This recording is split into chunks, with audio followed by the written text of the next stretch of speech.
you guys had just entered the vast, sprawling city of Omu, the lost city in the middle of the jungle, and you're looking around now the following morning after you spent a night here in the cooing, coring, jungle-esque, humid tropics, while just beyond this, horizon, just over the edge here to the east, you can see an active site of dripping hot lava that is bubbling and glowing the dark, humid sky luminously orange, which casts some interesting shadows through the creeping and stirring night. But the morning has come now, and the city awaits. So, as you begin, there's similar colorful birds gliding overhead with a variety of other wildlife milling about, not too concerned or, just all pretty happy going, really. But yeah, now, what do you guys prepare to do for the rest of your day here? Now, we've explored the first two buildings in this area. We can keep going on a building-by-building basis, or try to uncover some clues as to what we might be actually looking for in here. Yes, because remember, your goal is to find the source of the death curse. If anybody remembers what it might be called, then you get top marks. Allmonger. Excellent, Brightheart. You get a point of inspiration for remembering your plot. Yay. We're also trying to find those puzzle boxes now, apparently, because that's what's been suggested. Yes, there was some mismatched graffiti that was left in the first building to on your entryway. It had stuff like the puzzle cubes are the key. Beware the frog monster. Who is Unker? The snakes are not what they seem.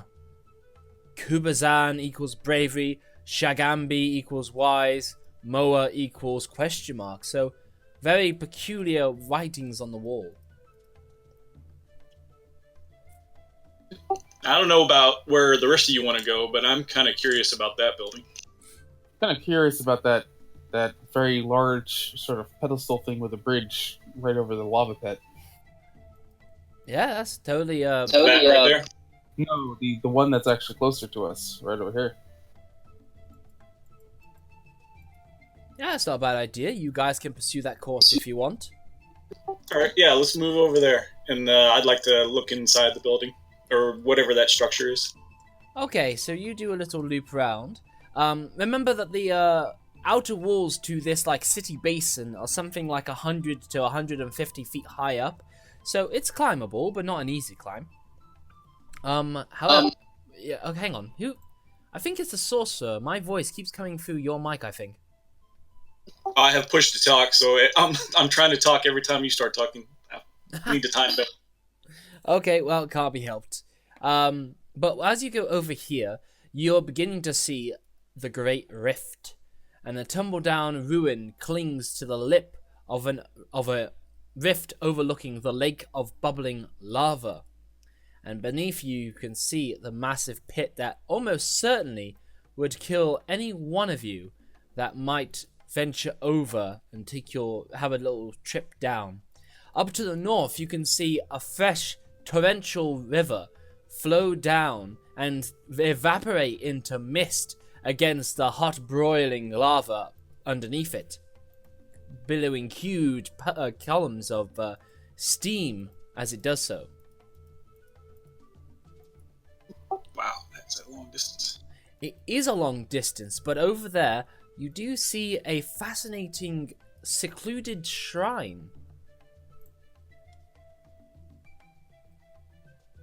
And what about the just across this short little bridge here? Is there anything over here? Or is it just emptiness? So as you're at the building, you actually see a whole group of other creatures near the lip. And I'll reveal them now. Now, don't be alarmed, because what you see firstly is a group of these Vigegmes, these dead, necrotic, plant-like humanoid creatures. However, there is one grung between them. The grung is all tied up. He's bound with vines and restrained, and he's struggling. But the Vegegni seem to be doing something. They seem to be doing like a ritualistic dance, as this little froggy appears to be on his way to a jump into the fiery pits beneath. They're about to sacrifice. It appears so. Fuck sacrifices. Let's go in. You want to fight? Well, I mean, we're seeing what, 10 here? Yeah, they're perfectly out in the open. You have very little doubt that you will be taken by surprise by them. And as you say, there is about 10 of these creatures.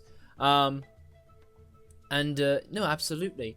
And one fawny pet. You're all very familiar with these creatures. But okay, so you plan to intervene? If the party agrees, I'm not gonna just rush in on my own. But I'm suggesting it. What reason do we have to go in there and help this grung? We've had bad experience with the grung in the past. Yeah, I know. We have, I know. But to be fair, we've fought these guys as well, and we've beaten them before, and they're obviously trying to do a sacrifice. And I'm just going to go out on a limb here and say that we should probably stop anything bad that's happening in this city. Yeah, and it's possible that he'll have some clues or maybe some insight into what's going on around here if we can communicate. Would it help if I said he was really cute? He's like a really adorable. I think you described the other ones that attacked us that way too, though. So probably not. Oh, are they all cute. kind of standing around him in a close area? Yeah, they're all circled around him, ritualistically dancing in their mad throes as they seem to be getting ready to sacrifice him. Absolutely. So do they see us coming up already? No, I think we're going to surprise them. Yes, so we get surprised. Okay. Yes, they are absolutely lost in the throes of their chanting and dancing, getting ready to sacrifice this creature to the fiery gods beneath, something akin to that. I'd like to try and set myself up for a good lightning bolt, one where I hit a large number of, or as large as I can. Yeah, no, that's a good thinking process, but keep in mind that keep in mind that they are in a circle, and your lightning bolt is all about the line, so it's not a great shot. You could target one individual. There is certainly one with a pet fawny beside him. Okay, so they aren't grouped like we see in the picture there. In what you see, you should see. Oh, okay, I get you. Yes, it's not. So then I can just do something like that. It's a little less convenient than as it is shown there. Gotcha.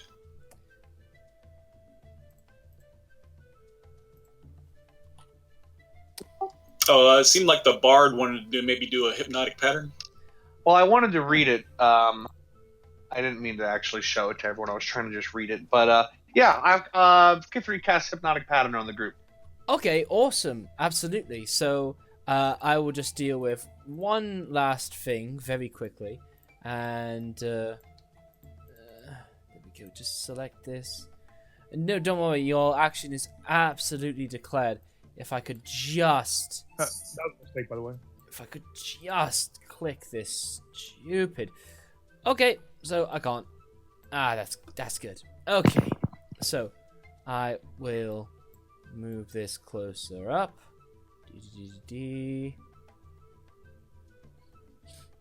Okay, there we go. There we go. Put that there. So as you saw from the earlier picture from Omu, elemental weapon that's not needed at this moment. But as you saw from the handout of what you can see before you, Grung is right over to the edge, and there is a bit of a crosswalk between you guys and where these guys are, hanging over dangerously and precariously to the lip ahead. So if I put that to back, no, not to back. Oh, my player. Put that to back. There we go. Okay, yes. So if I stretch this out, if I stretch that out, perfect. So this should be more accurate to what should be going on with you guys. And why is that like that? Let's go ahead and put ourselves on there. Yes, please do. With the red layer being a very poorly done bit of lava that should actually be much closer, in fact.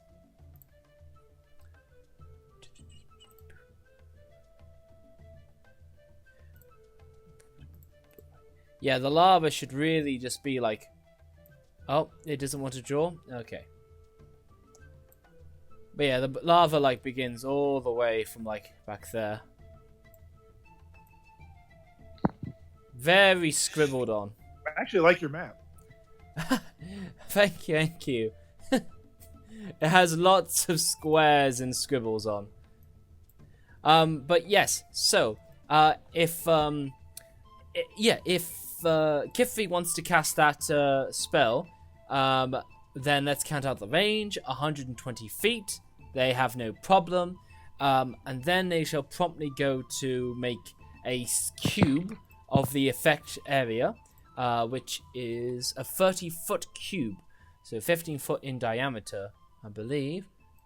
Okay, so 10, 15, 20, 25, 30.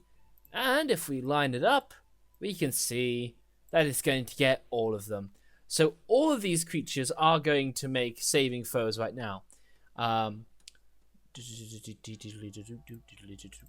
I need to go down, need to go up. Okay, yes. And I will let I will let Kifri have a round of surprise with all this, as all these creatures were absolutely in the middle of their spellcasting, really. None of them, well, not spellcasting, in the middle of their ritualistic dance, so none of them saw this coming even close to a mile away. And they shall all make me some wisdom saving throws. Alright, so the pet fawny is going to be completely bedazzled. For Vigegpimigis. I think it's Vegapigmies. Vegapigmies, that's fucking brilliant. Well, thank you. That is exactly it. And they shall fortunately make some saves. 1, 2, 3, 4. Kifri's DC is 14. 15. No, it's there. That's Oh, that's 15. Sylvan. That's Sylvan. I apologize. Sylvan added his spell there for not saying a word, but just casting it. There we go. Okay, so yes, the other veggie pygmies are all being stunned beautifully. To be honest, this could not go any smoother. Nice. Yeah. 2 more shall make some wisdoms. There. Well, one is going to pass, and the other is going to fail. Okay, that dude will be doing his separately. And I will make him fail in its place. 2 more are going to try. 1 more is going to fail, and 1 more is going to pass. But now, the chief-looking dude is going to make a wisdom. And he, out of all of them, is going to crit. I'm going to put that that axolotl away because that hasn't been summoned yet. And Yes, it has. It's a bonus action. you cannot do 2 spells above a cantrip at the same time. Is it a spell? Or It is it is an ability? It is a spell. It is not an ability. Oh, okay. I stand corrected. It's fine. It's cool. I don't But know characters that well. that's okay. That's totally fine. But now we get into you guys actually getting into combat. That's a lot of background shuffling and whatnot. But yes, hang on, stop. Okay, there we go. Now do your rolls, please.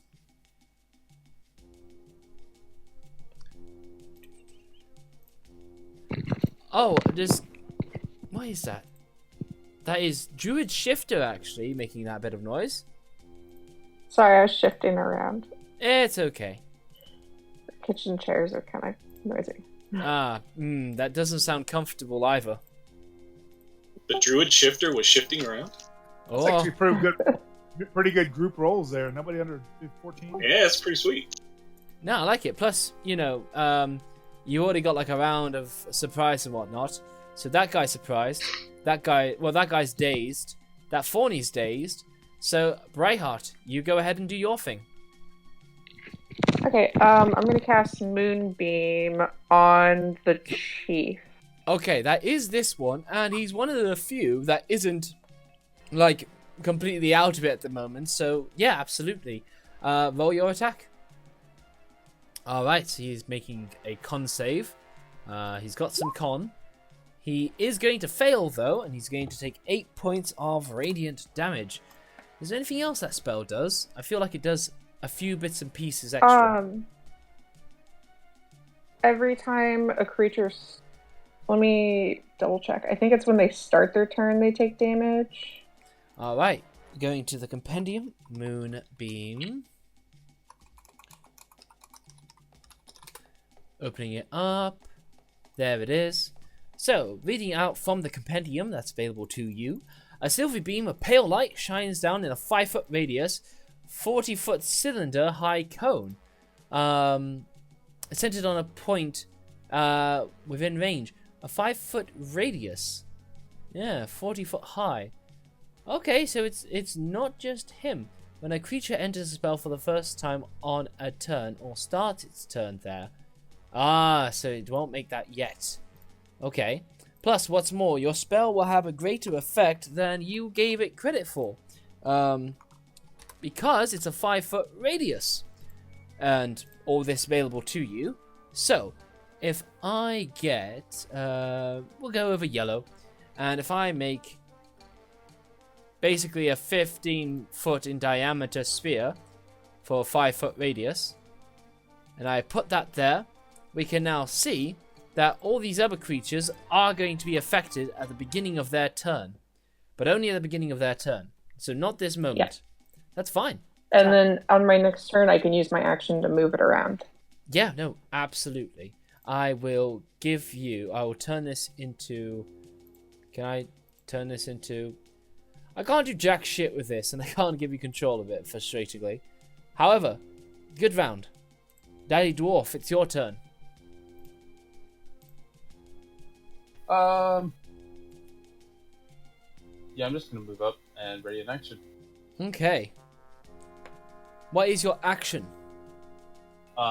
Swing at the first thing that comes close to me. Okay. That's obviously an enemy. Yeah, no worries. Just checking that guy. Yes. Now this guy, he is going to start his turn with... Okay, go on, Daddy Dwarf. I will apologize. Because I have to declare it, I will go into rage as well. Okay, sweet. Alright then. Yep. You will bust out into a ferocious rage of the ocean. Oh, wait. Almost forgot. Where is it? Why do I keep moving these things around? There we go.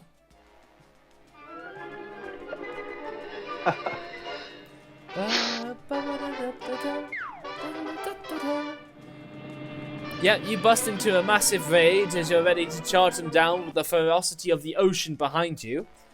Now, there we go. This creature is going to start its turn in a place I'm going to judge is within, your range. It's half in it, so it's going to count. And he is going to make his Constitution saving throw now. He's going to fail, and he's going to take 8 points of damage. And he is going to look so close to dead. So close. He is, however, going to move up there, and he's going to wake up one of his buddies with an action. And he's going to uncharm the other one. And that's his turn. Brightheart, it's your turn. So, that would be Warlock's turn, rather, to do Brightheart. Oh, you mean Vic. Or, Yep, I didn't even mean Brightheart. I'm an idiot. I was very confused for a second. I know, I apologize. So Kithri will fire a crossbow at this one here, who's not stunned. Yeah, all suitable. Light crossbow. I want to make sure it's not an adamantine bolt. I think it's this one. Yeah, that's totally fine. That's a low roll, and it is going to be a miss. Okay, and then for Kithri's bonus action, I'm going to give Bardic Inspiration to the Sorcerer. Very nice. Excellent. And yeah, I will boost up that sorcerer with some inspiring words from the bard. And as Kithri has anything else they fancy doing, it will now be on to your turn, Warlock. Yes, turns. I'm going to move up, kind of up here next to the dwarf, and then I will cast a Eldritch Blast at the leader. Yes, absolutely. Go ahead and roll it. Oh, I don't punish nat ones, but I punish double nat ones. Okay, roll that damage. Okay, so the way I imagine it, with you being a Hexblade, I imagine you point your greatsword at a person and you just like shoot from it the Eldritch Blast. Would that be fair to say? Yes, but it's a long sword now, held in two hands, as opposed to a great sword, for balance purpose. You don't have to keep track of balance. Fuck balance. Break the rules and be OP. I mean, you were nerfed. Well, no, I had to update the character with Xanathars. Great swords don't exist anymore. You got nerfed, son. But you can absolutely have, the long sword just given. I have absolutely no qualms with a great sword and a long sword being changed on the fly just to meet what I told you to do. So that's totally fine. However, double nat 1, that 9 points of damage is going to be blasted into Daddy Dwarf. And I believe you are not going to be... No, Daron, this is just an attack. And a double nat 1... There's no... I see the danger sense you're after. I know you're trying to milk it like all dwarves that have danger sense. And no, all barbarians have danger sense. But a double nat 1 will say, fuck you, and will give 9 points of damage to you. And I believe you're not resistant to force damage. No, I'm not. No. So it is going to suck as the Warlock is going to charge up. He's going to bring his longsword about, and he just pre-shot. He just pre-shot in your direction.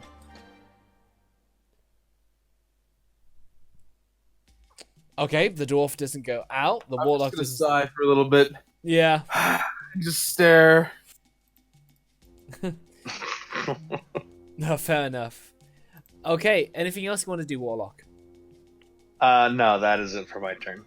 Okay, it is now the Veggie Pygmy. I'm so glad you told me that because it's so much easier to say. That Veggie Pygmy is going to be charmed, but it is perfectly in Brightheart's Moonbeam, so it's going to make a con save. It's going to pass, and I believe it's going to take no damage, question mark? No, half damage on a save. Half damage. Yeah, it mentions there. I was not being observant. Now, that has harmed an enemy, which is going to immediately affect, stop its thing, because that happens at the start of its turn. And I believe that it's now going to be able to do something with its round. Just want to check up on Hypnotic Pattern that takes something out when they, get hurt, which makes sense. Hypnotic Pattern, each creature, wisdom saving throw, fail save, the creature becomes charmed for the duration. Okay.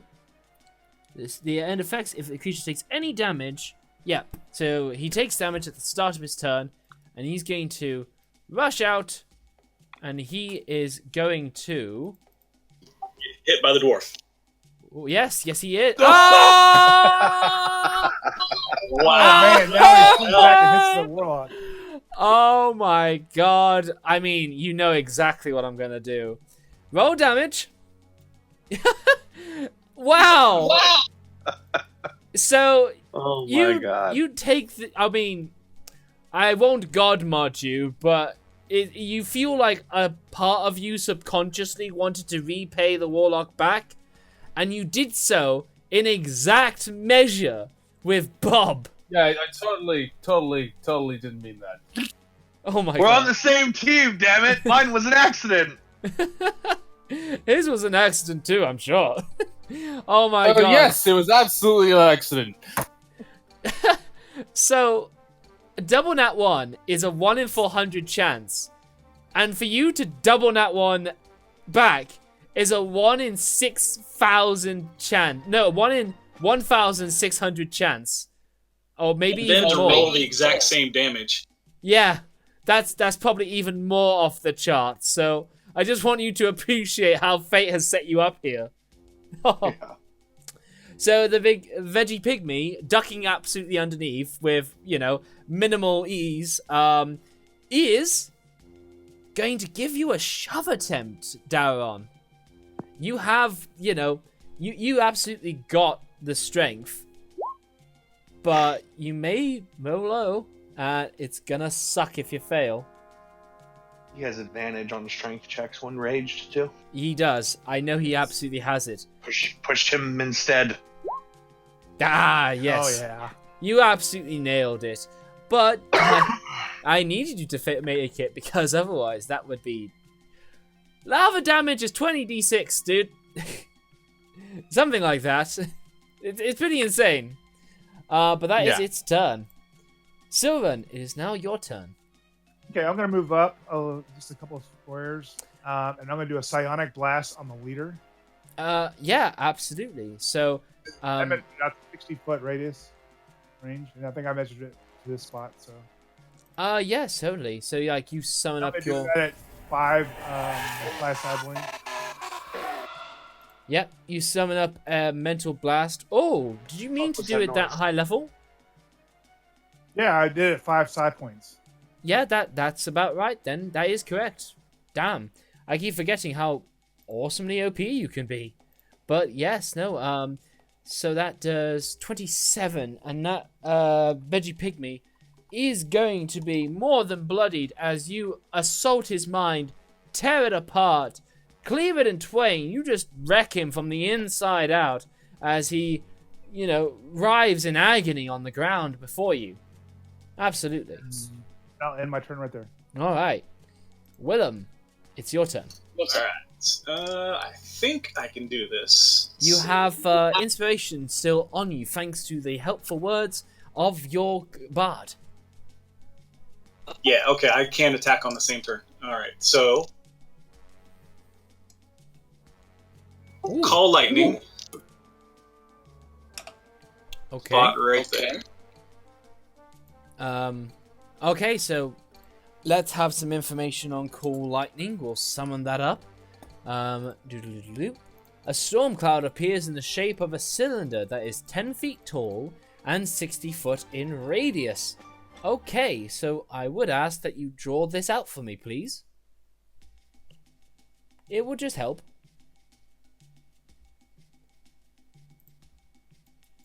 So 10 feet tall, 5 foot radius? Or 20 foot?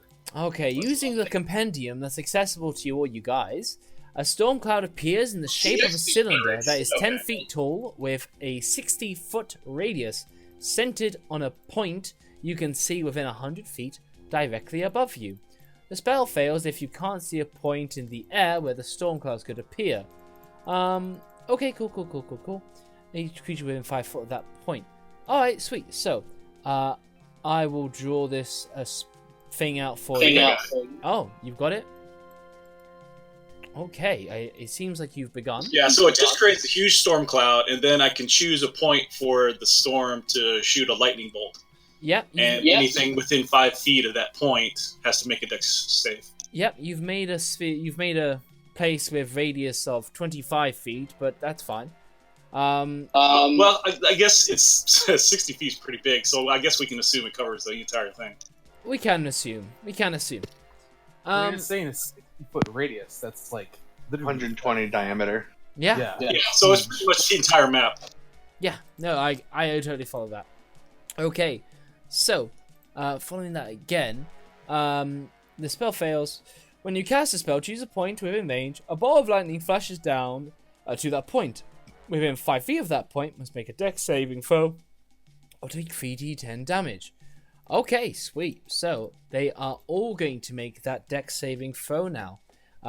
Which will, well, that guy up top, he's going to automatically fail as he's charmed.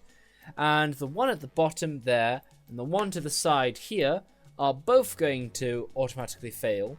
So 3 are going to be making some dex saving throws. Okay, so he's going to pass, the other 2 are going to fail. Now then, that halved puts it to 11. Then halved again puts it to 6. This veggie pygmy. What's that? What was causing it to be halved? It did half. And then these veggie pygmies still survived because you guys have forgotten that when Daron was in his lightning rage, when you guys fought these dudes back near the hunters, like upside down, boat, these creatures were resistant to lightning. So even Except these I have guys that feat. Oh, so you do. All right. Well, hats off to you then. You will absolutely kill that one. Even if they pass, you'll kill that one. You'll kill that one. You'll kill that one. You'll kill that one.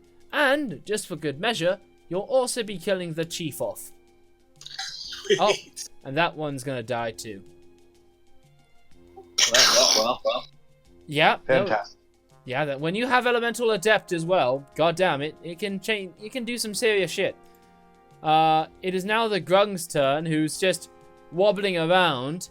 It seems that his efforts to try and escape have unfortunately got him just a little bit closer to the edge. Not intentionally. It just seems to be that he's been put in a very precarious situation. Okay, the Veggie Pygmy's turn. He's just gonna be conked out. The Fawny's turn. He will start his turn taking some Moonbeam damage, which he will. He will take 8. He will be knocked out of his stupor, and he shall rush up to. He will rush up to the Warlock. And he will do a bite. Oh, and he's gonna fail. He's just not gonna be able to bite at all. He just mashes and goes nah, nah, nah. Just doesn't do anything particularly useful at all. Whew. Okay, Brightheart, back to you. Okay, I'm going to move my thing right here, so those guys are in it now. Do you want the Grung in it? There you go. Yeah, I guess just do the Veggie Pygmy Okay, because I was wondering, for now. you did seem like you wanted to save the Grung. I'm not particularly fond of the Grung, but I mean, I guess we'll save it. Okay. So. No, fair enough. Fair enough. Anything else you do your turn? Because that was just you moving it back around. No, I think that's gonna be it. Totally fine. Daron, back to you. All right. Well then, I'm just gonna get rid of this thing and attack it twice. Stop it. Yep, that is chopped. That is dead. Destroyed.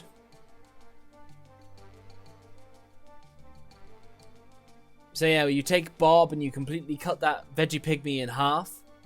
All right, and then I guess here I'm just gonna try to rush over and help the pygmy. So I will move over here. Yeah. I don't know if there's a bonus action I can maybe put my hand on the rope or. Oh, on you the can pole. like free action just hold. Oh.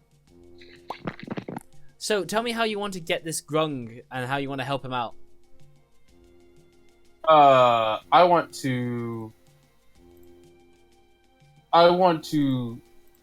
reach over and grab the pole that is like around the center of his body, basically. We'll probably get the best leverage from that. Oh, okay, I get you. Well worded.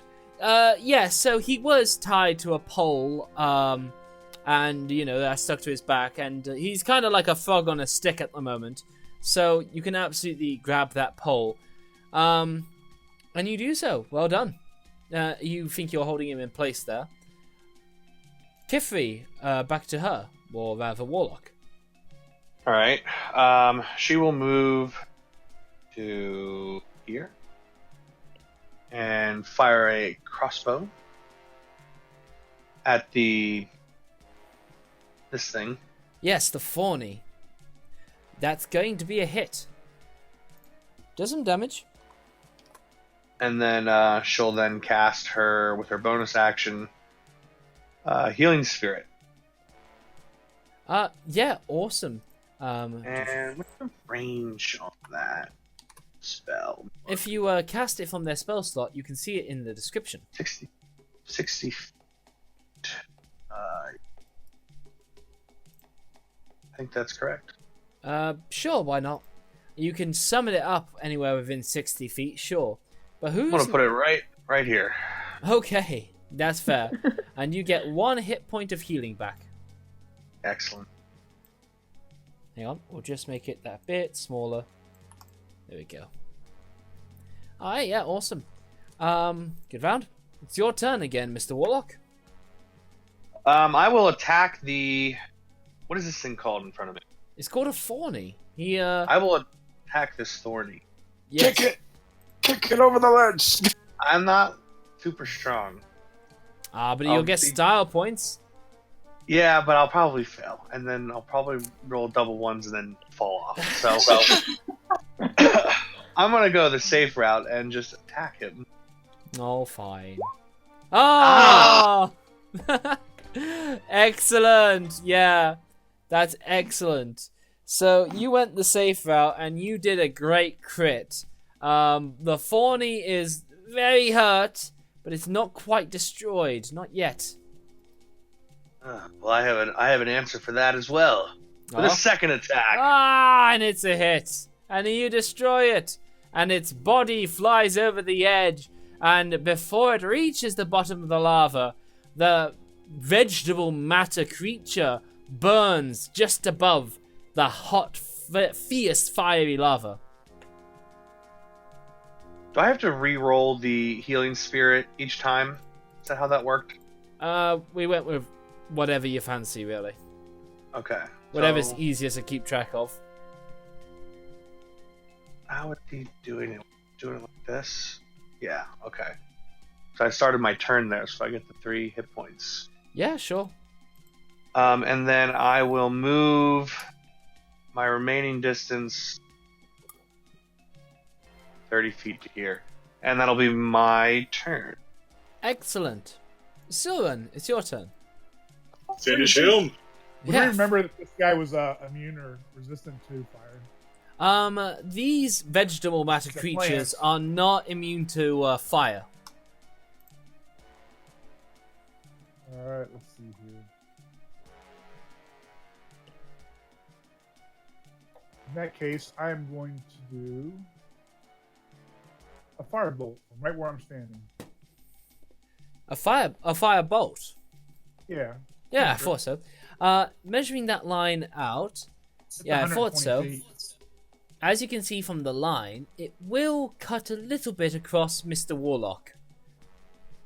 It will only provide quarter cover. So with an 18, will I hit him on a quarter cover? You will. You will. Okay. You make sure to avoid the Warlock and you do some damage. It doesn't kill him. However, you think that once he starts his turn, he's going to die. Okay, so that's where I'm stopping my turn. Alright, simple enough.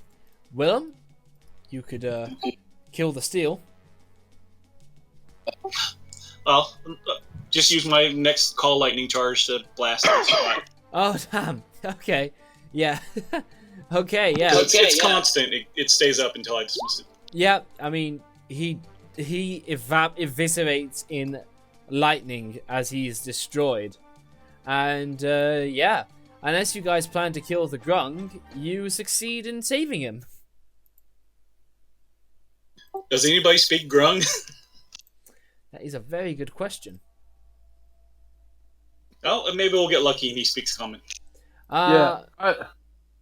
So yeah, how do you guys deal with him at this point? You have a fog on a stick, as I mentioned.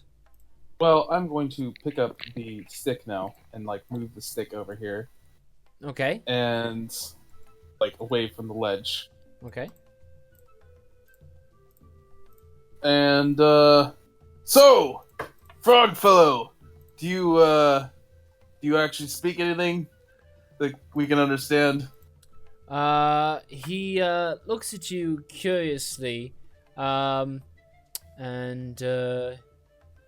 he thinks something. He tries to put some thoughts together, and he does come out with something.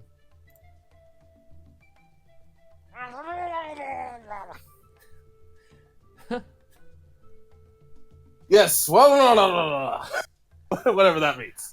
He does, however, grovel at your feet. And he does seem to be saying something to you. Does anyone have comprehend languages? Your bard might. No, I don't think he does. She. I don't think she does. In the meantime, however, Daron, this little grung continues to continue to be on his knees, praising you at your feet, while he continues to be saying what you imagine are favorable stuff. I'm flexing. Yes. Yeah. Praise! Absolutely. He just continues there, groveling, saying something to you. It's just a shame you don't know what he's saying. Oh, I know what he's saying. He doesn't. This is a universal language for Tauron is the best barbarian ever. Awesome. Okay. Apparently, I can talk to him. Oh. Okay. I'm not sure I can understand him, but I can understand. I can talk to him and give him a message. I got. Using telepathy. Yeah, at second level, your mind wakens the ability to communicate via telepathy. You can telepathically speak to any creature you can see within 120 feet of you. In this manner, you don't need to share a language with the creature for it to understand your telepathic message, but the creature must be able to understand at least one language or be telepathic itself. And it has its own language, so I'm assuming it has a language. It does have its own language, and you, under those conditions, you may absolutely telepathically talk to it. However, the conditions of the spell seemed very vague on whether the creature could telepathically talk back to you. But he will certainly understand you. I'm thinking that I'd have to know his language, but I mean, at least can give him a message that, Yes, you may absolutely do that. Hey, what do we want to say to him, guys? Follow us, and most of the things that I want to say require him to respond back. Yeah, I mean, honestly, about the only thing we can maybe get out of him is if he knows potentially a safe spot here that we could end up using to as a campground. We should free him, but has a life debt owed to us, so he has to serve us. Well, I'm thinking I'm going to tell him that to remember this day and to tell his fellow frog people, can't remember what they're called, Grung. about us, and then just to remember that we saved his life today. They should repay that.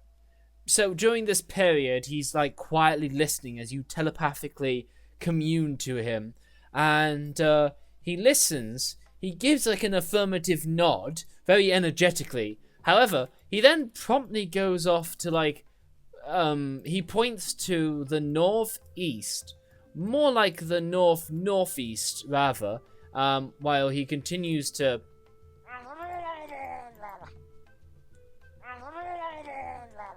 just stuff like that. And he seems to be hopping about and trying to point your attention that way. And so follow, basically. Well, kind of, but he's just a little grung now. Maybe he's just telling us where his people are. That or something dangerous. Oh, that too. Could be. But we did ask him where a safe place was. We did, yes. Yeah, with I'll that, he will acknowledge- continue to point in the same direction. And I'll acknowledge him and tell him to stay safe. I'm sorry, could you try that again? Say that again? I said I'll acknowledge him in his where he's pointing to, and I'll tell him to stay safe. He will, at this point, then, having you say that, he's going to hug Dauron's boot. Oh, I'm gonna pet his head. And I'll tell him that Excellent! Yay! Wait. Make me a constitution saving throw, please. Ah! Poison. Yeah, we forgot about that part. Still raging. No, you're not raging. You, you He will was pass. angrily petting his head. He was not. However, okay, yeah, must succeed on A. Yeah, so Is he you wearing pass, gloves or something? and you do not become prone. However, a moment after touching your head, you were just like, oh. No, I don't want to do that again. He was very squishy, though. It was adorable. His eyes popped out of his head a bit.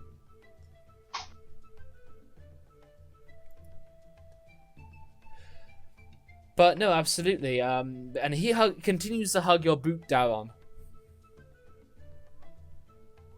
All right. Well then, I'm gonna wait a little bit, see if he lets go. He If does doesn't, not. I'm just gonna keep walking. Yeah. Like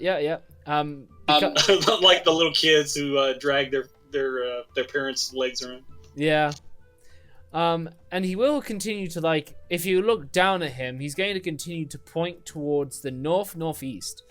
Whereupon you do see in the far distance, what imagines to be a royal palace. Even from how far away you are, thousands of bats swirl above a giant ruin, behind a 15-foot high circular wall that you guys can't see much of, but it does look very grand over in that direction. But before that, you do see the isolated shrine-like thing over on that isolated, like, bit of land over there.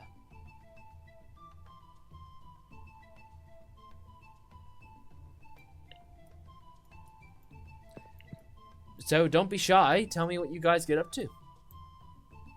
I'm still curious about that building. Did we find anything in it?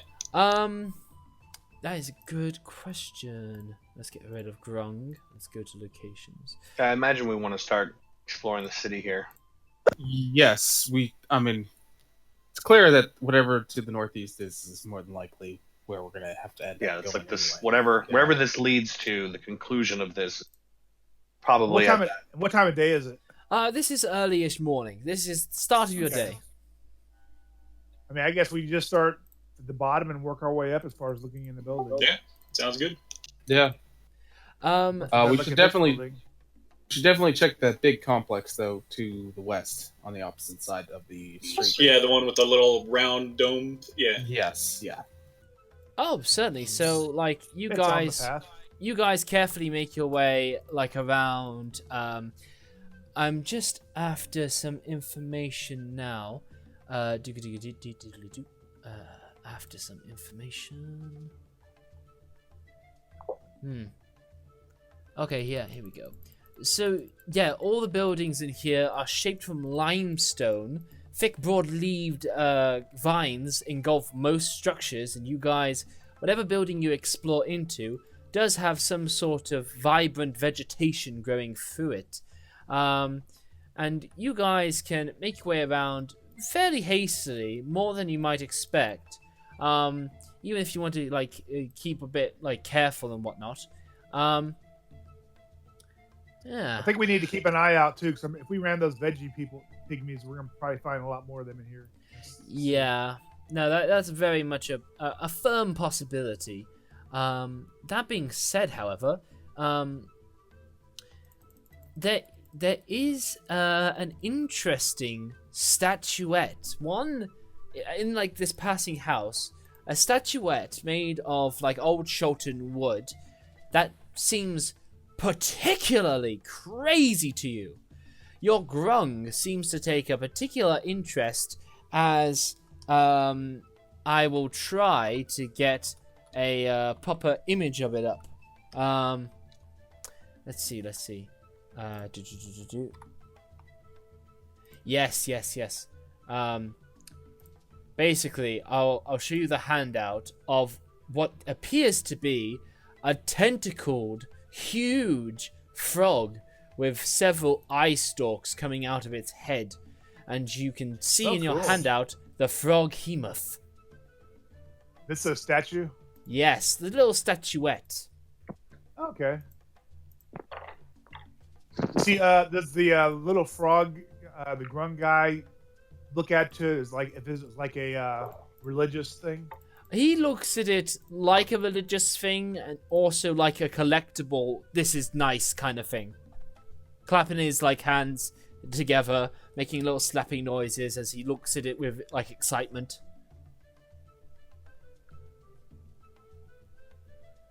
All right, well, we definitely pick that up. Take it with us. Nice. Also, at this point, as you exit this house, Brightheart, you feel a small weight on your shoulders. Can I see something? You don't, but a moment later, a voice does creep out and goes, I hope you've been cooking me some cinnamon rolls, or some sweet rolls. I've been waiting ages. Our little friend. Sparky! And yes, he, what was this little guy called again? Sparky. Sparky, Yeah, yes. Sparky the Brave. Sparky the Brave, yes. He becomes visible as he goes, hey guys, how you doing? Hey, buddy. We haven't seen you in a long time. Well, it wasn't easy finding you, but I went all the way back to Port Nianzaro, like you asked, and I got that message out to that half-orky lady person. She wanted to, like, go to the camp group where you left your friends or something like that. Not sure.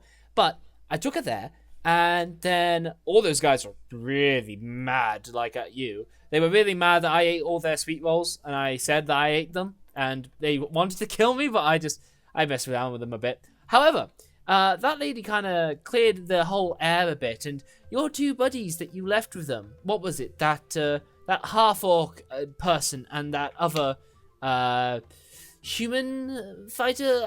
I forget, sorry, the names come and go. But, point is that they kind of forgiven you. Their guy was very stressed. He was a bundle of nerves, and that lady kind of put him in his place, and those people should be much more cool if they find you again. There was also some lady on a broomstick. She and I popped by. She said you guys would be over in this direction, so I came over. That's hilarious. Wow, you're quite the little explorer, aren't you? Yeah, I am. See any interesting things on the way here? What? Any interesting things on the way here? Well, I don't think it was that interesting, but I did see like a big dino with a big hole in its neck. It smelled really bad.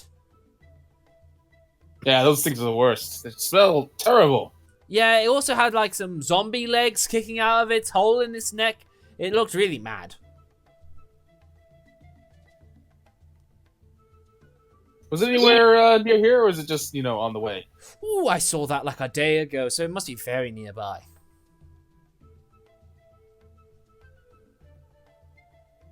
Hey, you don't happen to know anything about this city, would you? Have you been here before? What, here? Yeah, it's Omu. Oh, so you do know about Omu.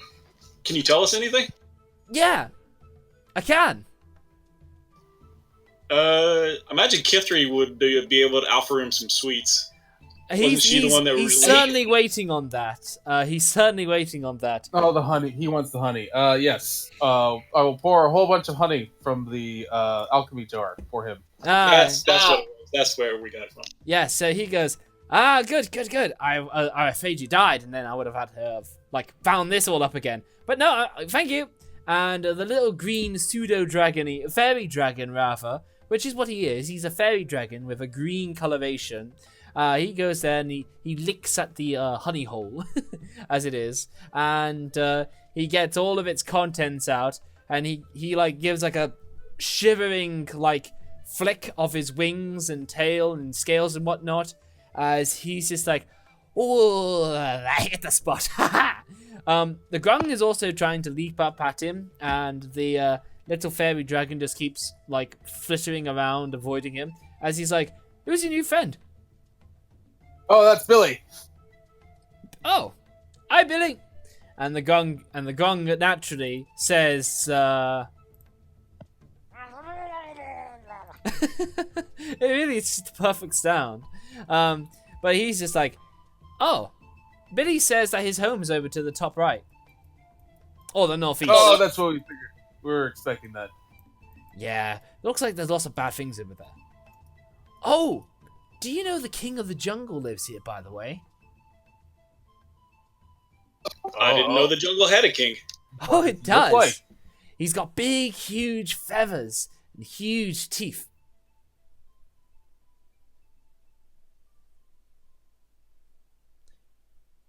And does he have a name? Well, no, he's just known as the King of Feathers. Where in the city is he at? He likes to prowl around, but I think he likes to stay in the amphitheater over to the top east here. It's a nice little place for him to sleep. Yeah. Pay him a visit. Is he a nice guy, or is he just, kind of eats everybody who comes near? He's a very nice guy. When he eats people, he does it very quickly. You seen any of the snake guys around here, by the way? We have Snake not. guys? No. Oh, this place is slithering with them, or everywhere. There's tons of snake guys here. I spotted like 7 following you guys, but they seem to be like keeping back, so I didn't think to mess with them. They all look really scary. Oh, that's good to know. Yeah, it was weird. They were like snake people. They were snake people. We have lots of honey here, so if you kind of see them and want to play around these guys a little bit, be more than welcome to do that. Oh no, I don't want to mess with those guys. No. I want to keep to you guys now. Been a while, so I'm gonna see how this all ends up with you guys. I want to see what you do. You're a good friend, Sparky. You know. Plus, if you die, I've got dibs on your alchemy jug. That is true. And, he gives it I think we have 2. We have 1 or 2. You have 2. Yeah, It was rather that was funny. 2. You got it in a random loot, and another was part of a trial. All right, Alright, so continue. Yeah, we got some good information. Hang on, I'm just getting your little fairy dragon back here. Just checking.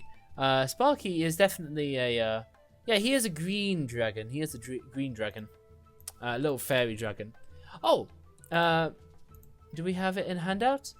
Yeah, just in case, you have fairy dragon in your handout. Just so you know what he looks like. But see that, but green. Okay, so... Alright, I think our plan was to go investigate this area. Yeah, absolutely. You easily make your way there. No trouble at all. And over here... A glaive has been thrust into remains of a burnt-out pyre. Charred snake skulls and blackened inhuman vertebrae are lashed to the spear. On a wall nearby, a symbol has been dubbed in ash. A snake curled in a spiral, gripping a circle in its jaws. Somebody can make me a religion check if you like. Oh, Sylvan, right off the bat. So, you know exactly what this is the symbol of. This is the symbol of the nightmarish horror Dendar the Night Serpent, devouring the world. Okay, so I relay that to the group. Okay. Can we inspect the glaive? What was that? Can we inspect the glaive? Yes. So the glaive seems to have been part of like an attack that happened that has caused this like glaive to go into all of these mixed bits of smoldering body parts with snake skulls.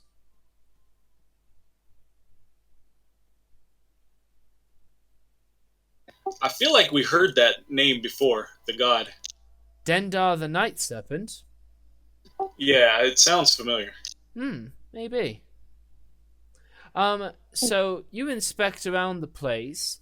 Why don't you guys give a investigation?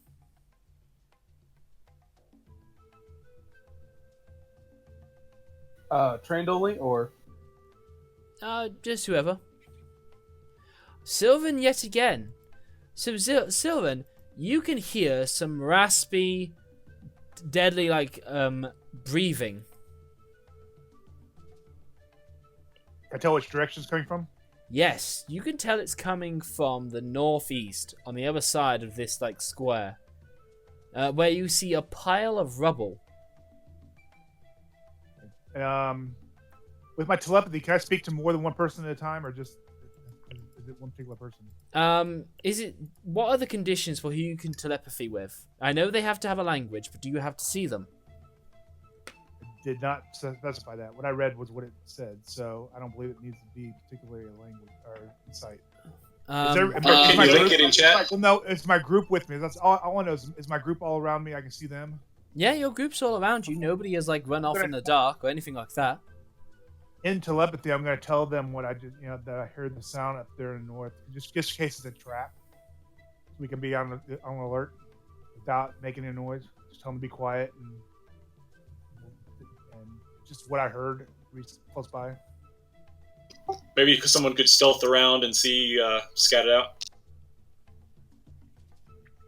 I'll make that suggestion to the rest of us. Yeah, but Sylvan, with that investigation check, I'm telling you that you know that there is something breathing in this direction. There's something beneath all of that rubble. Yeah. So I can't stop, but I can't pertain whether it's rubble. I missed that part. Okay, so I'm going to just let everybody know that then. I'll still do it in telepathy, just to kind of make sure everybody's under caution, just in case something is around here. Yeah. But yeah, I'll let them know there's something underneath that rubble. I missed the rubble part. Sorry. It's okay. You believe there's something trapped underneath that rubble that is breathing. I'm gonna ask Dalaran to go ahead and start digging that out since he's the strongest of us.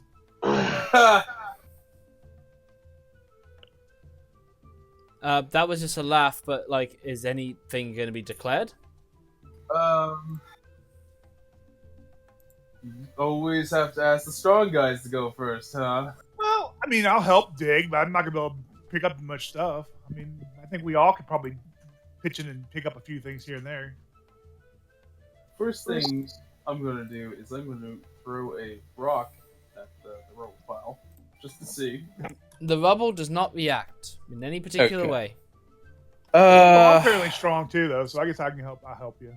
I'm gonna head over to the rubble, and I am going to actually, I guess, stand by the rubble here, and I'm gonna see if I can see under the rocks at all. You can. You can see underneath the rocks a wheezing, gasping, elderly sort of man who seems to be in very dire condition. He seems you imagine that he's dying of thirst, and he looks. I mean, his name is Orvex Okramus. I'll show him in your handouts now. And there's a picture of that very old man sort of trapped underneath this rubble. And he seems to be in a very sorry state. I'll start lifting up stuff off the rubble. Yeah, we will start moving stuff off of the rubble then. Okay, yeah. I'll give him a sip from my water skin. You begin to do that. You free him and you pass some water his way. He kind of gains a bit of consciousness as he grabs that water and he takes it while coughing a bit. He goes,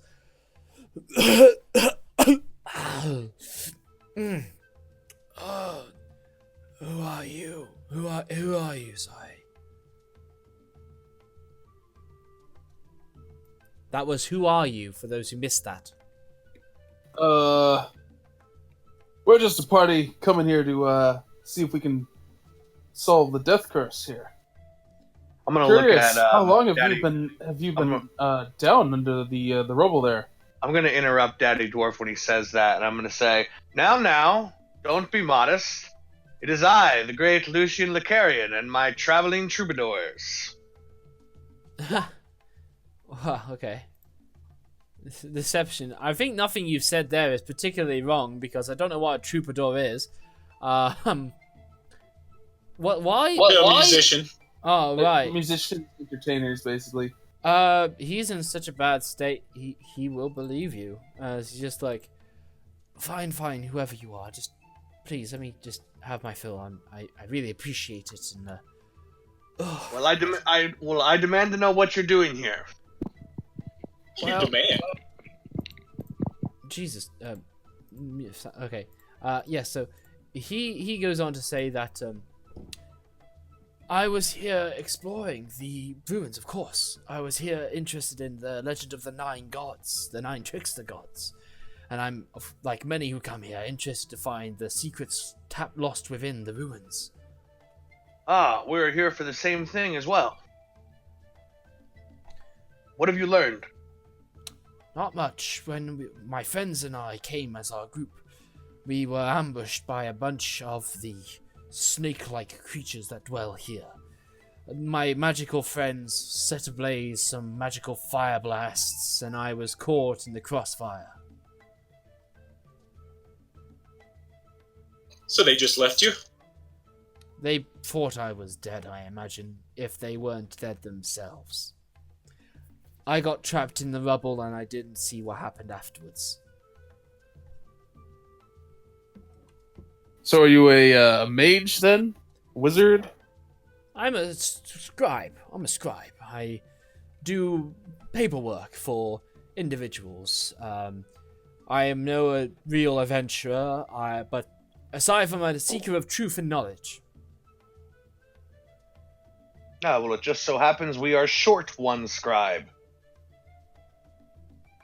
Oh, are you? Well, though the loss of my friends pains me greatly, you are my best source of survival right now. Plus, your goal and my own coincide with one another. So I would be deeply interested in working with you, provided you nurse me to some better health.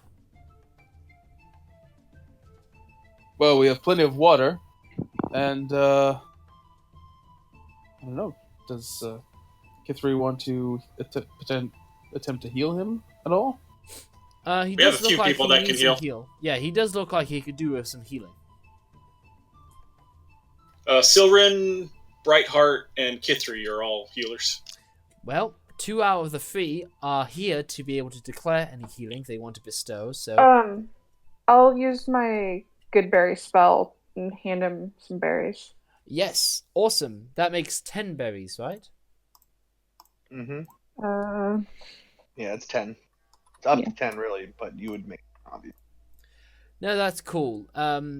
He also makes up for all the day of malnourishment that he's been missing out on. He's still hurt, but he's able to stand up and get to his feet as he's like, good. I'm glad to have met somebody. I'm lucky indeed. About these 9 gods, trickster gods and so forth like that. We actually saw something with a bunch of names associated with traits. Are perhaps the 9 gods associated with traits? Traits? 9 gods? I know there are 9 legendary trickster gods, but I don't know much beyond that. I don't know about these traits? I don't know. You mean you didn't actually study at all for coming out here. How much do you think is known about this lost city of Omu? If it was not a great mystery, yourselves and myself included would not travel hundreds of miles to attain its secrets.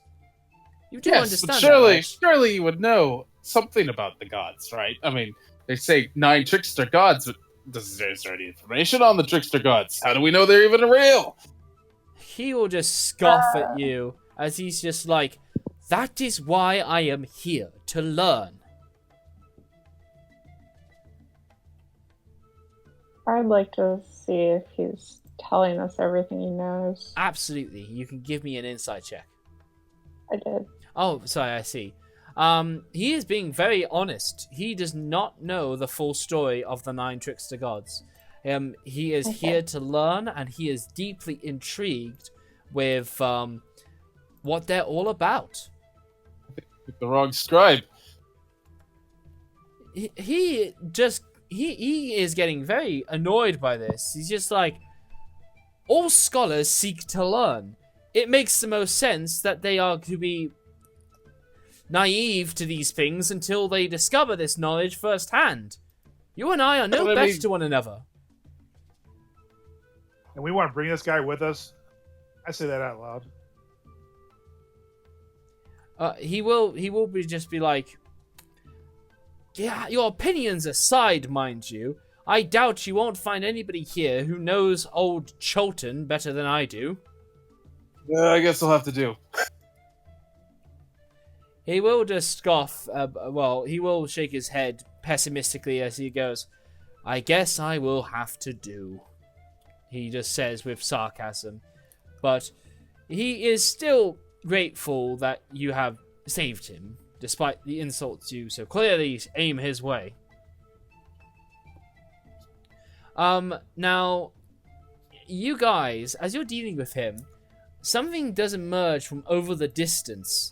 The huge corpse pile of various burning, charred bodies and whatnot begins to be poked about by a pack of wild dogs. They come in through the front entrance and they begin to chew at the burning, smoldering corpses. However, they do not seem to notice you guys, but they are blocking the only way in and out.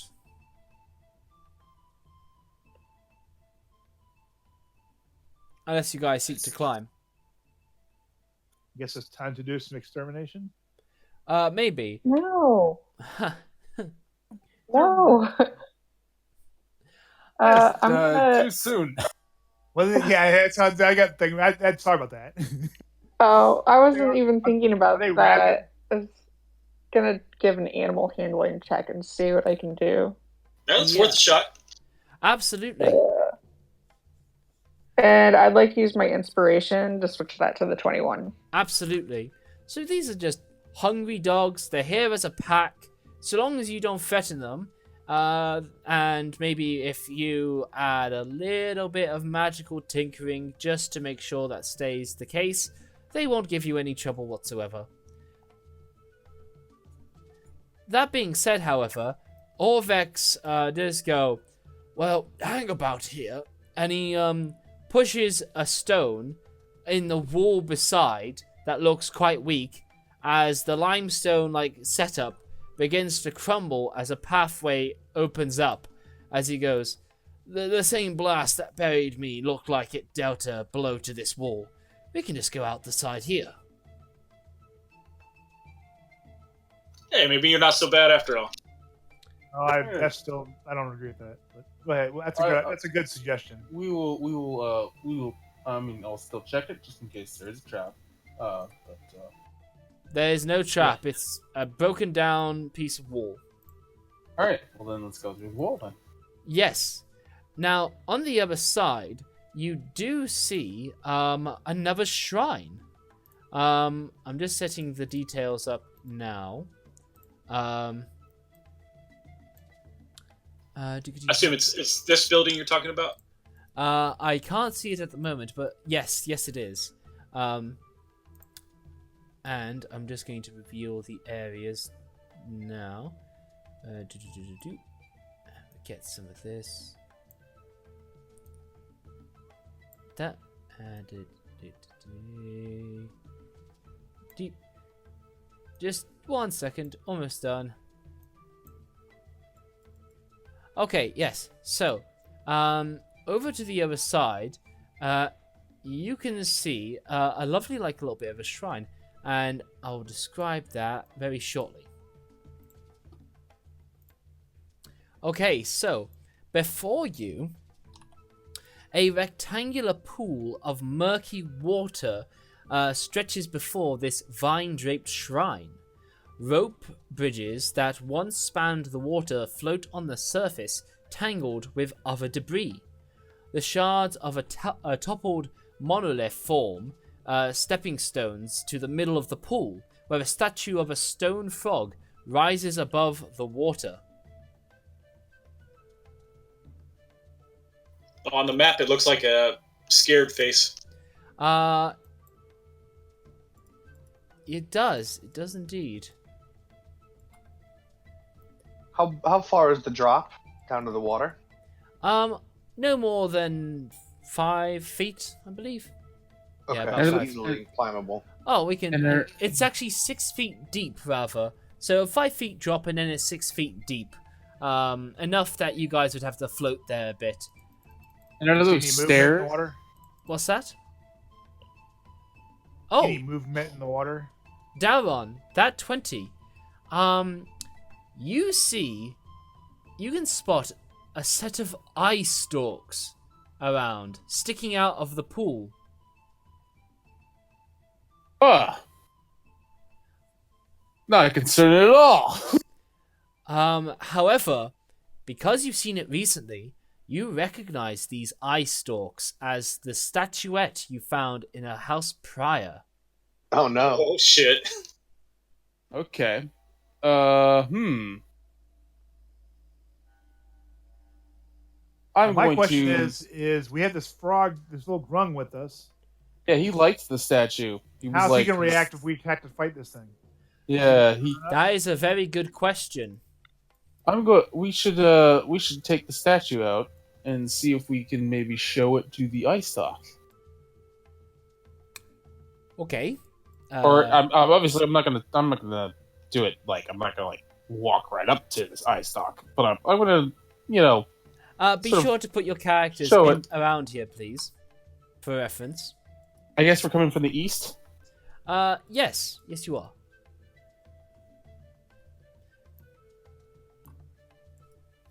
Thank you.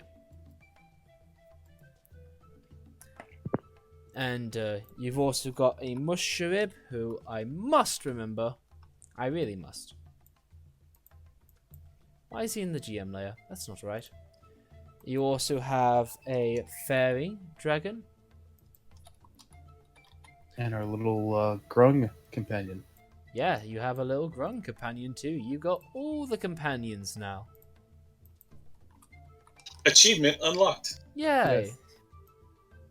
And I'm actually going to point out the eye stalk to Billy. Yes, the eye stalk appears over here in the bottom right, not too far away from you guys. However, it doesn't make any moves.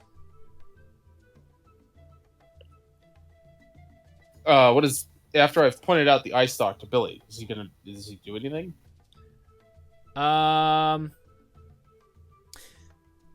Okay, yeah, you point that out.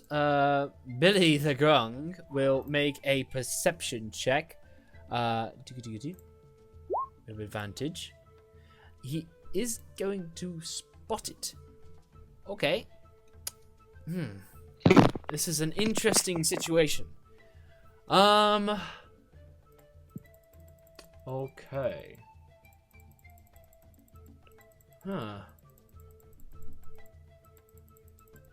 Okay, so the gung looks very excited, hops in the water, while the eye stalks follow it, disappears under its murky waters. Interesting. He does not come back up. Is the eye stalk still looking at us? Yes. I knew we couldn't trust that little frog. You don't know what he's doing. We don't know what he's doing. Yeah, it might simply be a matter of waiting for him. If we haven't yet, I'm gonna say we got to pull that statuette out and show it to the eye stalk, as it's clearly looking at us. Well, my character's not very trustworthy. Okay. That's fine. You reveal the eye stalks. You reveal the thing to the eye stalk. It does not respond. Just looks at you simply. Just watches you carefully. All right. I guess we should head over to the temple then, and Ignore it hopefully. then. Well, I mean, we should probably give Billy some time to see what actually ends up happening, and if he doesn't come back, then I mean, we'll have to do this. We can check everything else out first. Have Mushroom stand guard. Yeah, you give Billy some time, and he doesn't do stuff. Mushroom's like, "All right, where do you want me?" Keeping guard, I mean. Just keep an eye on those eye stalks. Let us know if Billy comes back. I'll do my best, he says nervously. You should hang out by the wall so you have a little bit of defense too, because there's snake people around. Oh, right. Where do you guys mean? The wall? There is lots of walls. Okay. Here, He approaches there, I guess. You guys shuffle around. Okay, so, yep, that's more. Okay, you guys need to come back now. I see where you're going. Okay, yep, you all need to come back. Okay, so, somebody move, please. In fact, we'll go with the initiative we had before. Descending. So, I'm going to begin with Brightheart. Brightheart, please move yourself. I can't see the turn order. It's visible. And if not, yeah, it can't be helped. Yeah, I see it, but there's nobody on it. I think because we're on a different map. Yeah. You might well be. That can't be, actually. No. I see a turn order. It is available. It should be viewable. If not, you're going to have to trust me where you guys are.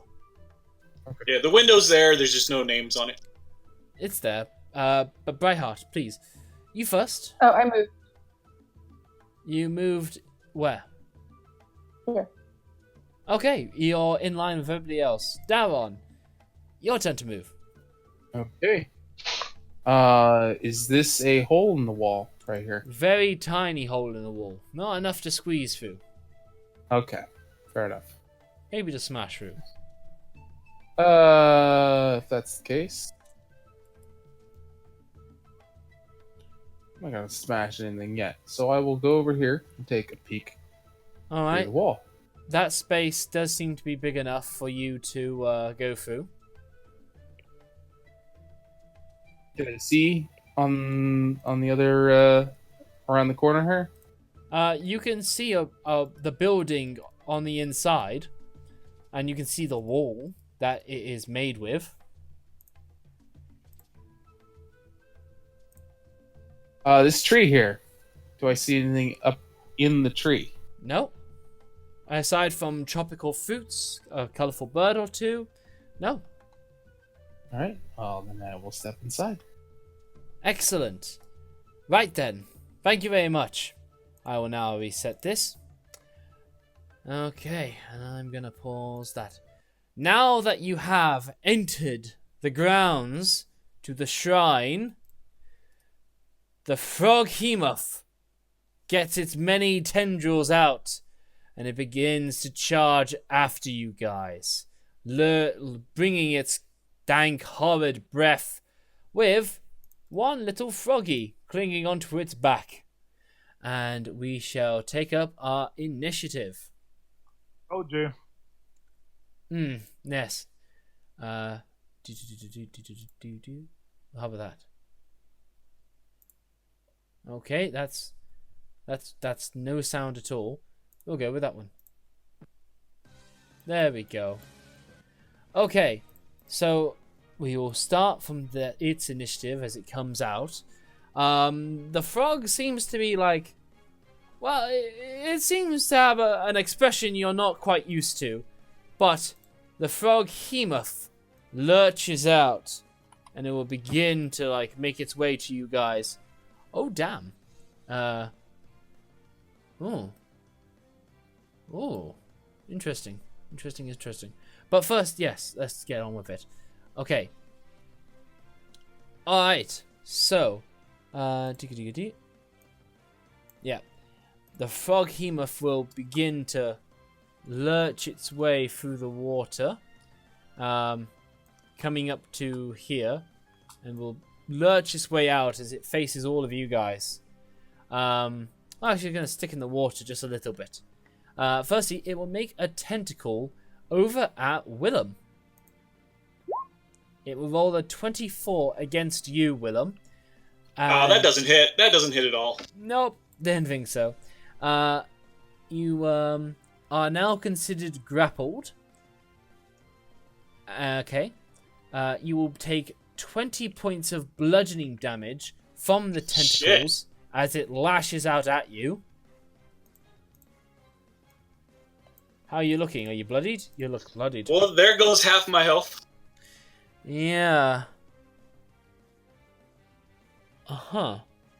And then, while you're grappled in its tongue, before going to bite you, it's going to send out a long, nasty, rancid tongue your way. And I need you to make me a strength saving throw. You are currently grappled by its tendrils, so I believe you may have some issues here. Just double checking. This might mean disadvantage. Oh, that's okay. I only get a -1 on my strength. So. Hey, well, you never know. You may rock that double 20. We've seen double 10s to double 1s today, so I expect to see a double 20 soon. Grappled. Here we go. 0 to speed. Ends of the grappler is incapacitated. Yeah, it's still fine. No, you can make this, basically. So give me a strength throw. Okay, that was... Yeah, okay. I mean, that wasn't a nat 1. Even at the disadvantage. But yeah. Okay. So, from its tentacle, it will draw you into its mouth. Or, hang on. Yeah, you are pulled, especially with, the tentacle holding on to you, pulled closer to its mouth, within 5 feet of it. And it will then make a bite attack on you as a bonus action, as it basically brings you in to chew on you. You are grappled, so it has advantage. Oh, fuck. Well, your AC is 11. Okay. So. Shite. Willem. Okay. So. Oh, goodness. Okay, so. Yeah. The target. So, firstly, you take 29 piercing damage. Then you take 8 acid damage, which is going to knock you down. And, yeah, you're going to pass out. And then, after that, that acid is going to come from the fact that you have been swallowed into its gullet. Wait, it swallowed him? It swallowed him. Oh my god. That is where the acid comes from. And for the purposes of this, you are blinded and restrained, but you are also incapacitated. So, at the beginning of your next turn, death save or not, you're going to be taking some acid damage. Yeah, which means a failed death save automatic. Pretty much. Why you trying to kill me, man? You were just the nearest thing. But yeah, you're out. You're dead. You're down. Ooh. Okay. Well, And of We course, kill it fast enough. he's inside, right? He is Slash it inside its gullet. Yes. Okay. Huh. Oh, okay. Huh. Okay, I just was interested in those rules. Daron, they might need your help. Is it my turn? I can't tell. It is Daron's turn. Okay. Yeah, we You can't had- tell whose turn it's going to You, be. I know, yeah. but you just trust me. It's Daron's turn. So you had said that I could smash through this wall right here, right? For you, Daddy Dwarf, yes, you can. Okay. Well then, I'm gonna smash through this wall and then basically go, oh yeah, and then very quickly, basically, Oh yeah! and break through with my, bob in hand, Yeah. raging, and just basically, You get- Oh, swing at this thing. The sailor, this is his environment. You bust He's in his into a natural rage. environment. Yeah, it is. It is. Okay. Wonderful. Excellent. Oh Gonna man. eat my friend.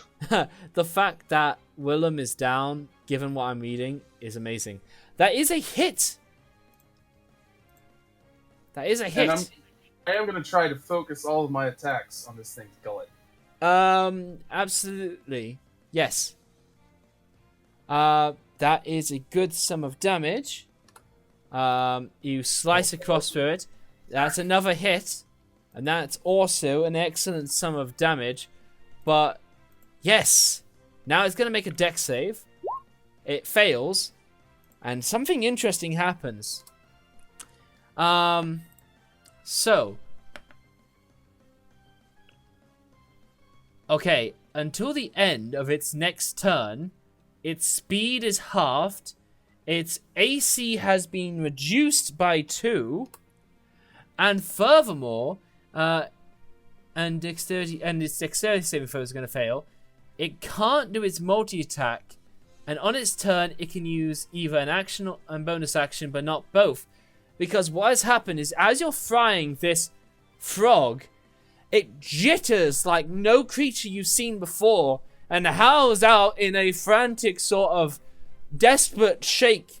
It seems very susceptible to this, like, lightning done to it. As, it seems to, it seems to really be messed up with the electricity buzzing through its being. You then, Super effective. you then also flop into the water. Meanwhile, however, the shock, upon all the damage done to it, will cause it to, like, drool purpley pink saliva coated Willem back out, face down, into the water. Ugh. Yes, he does. The Vomit murky. a Willem. It did vomit a Willem. Yes. Warlock, it's your turn. Oh, my turn. Yeah. So if I need to save him. Well, then I am going to use my Hexblade's Curse on as a bonus action on the frog behemoth, Okay. and I'm gonna move up and attack. All right. So yes, you put your Hexblade curse on it. Excellent. Oh! Oh!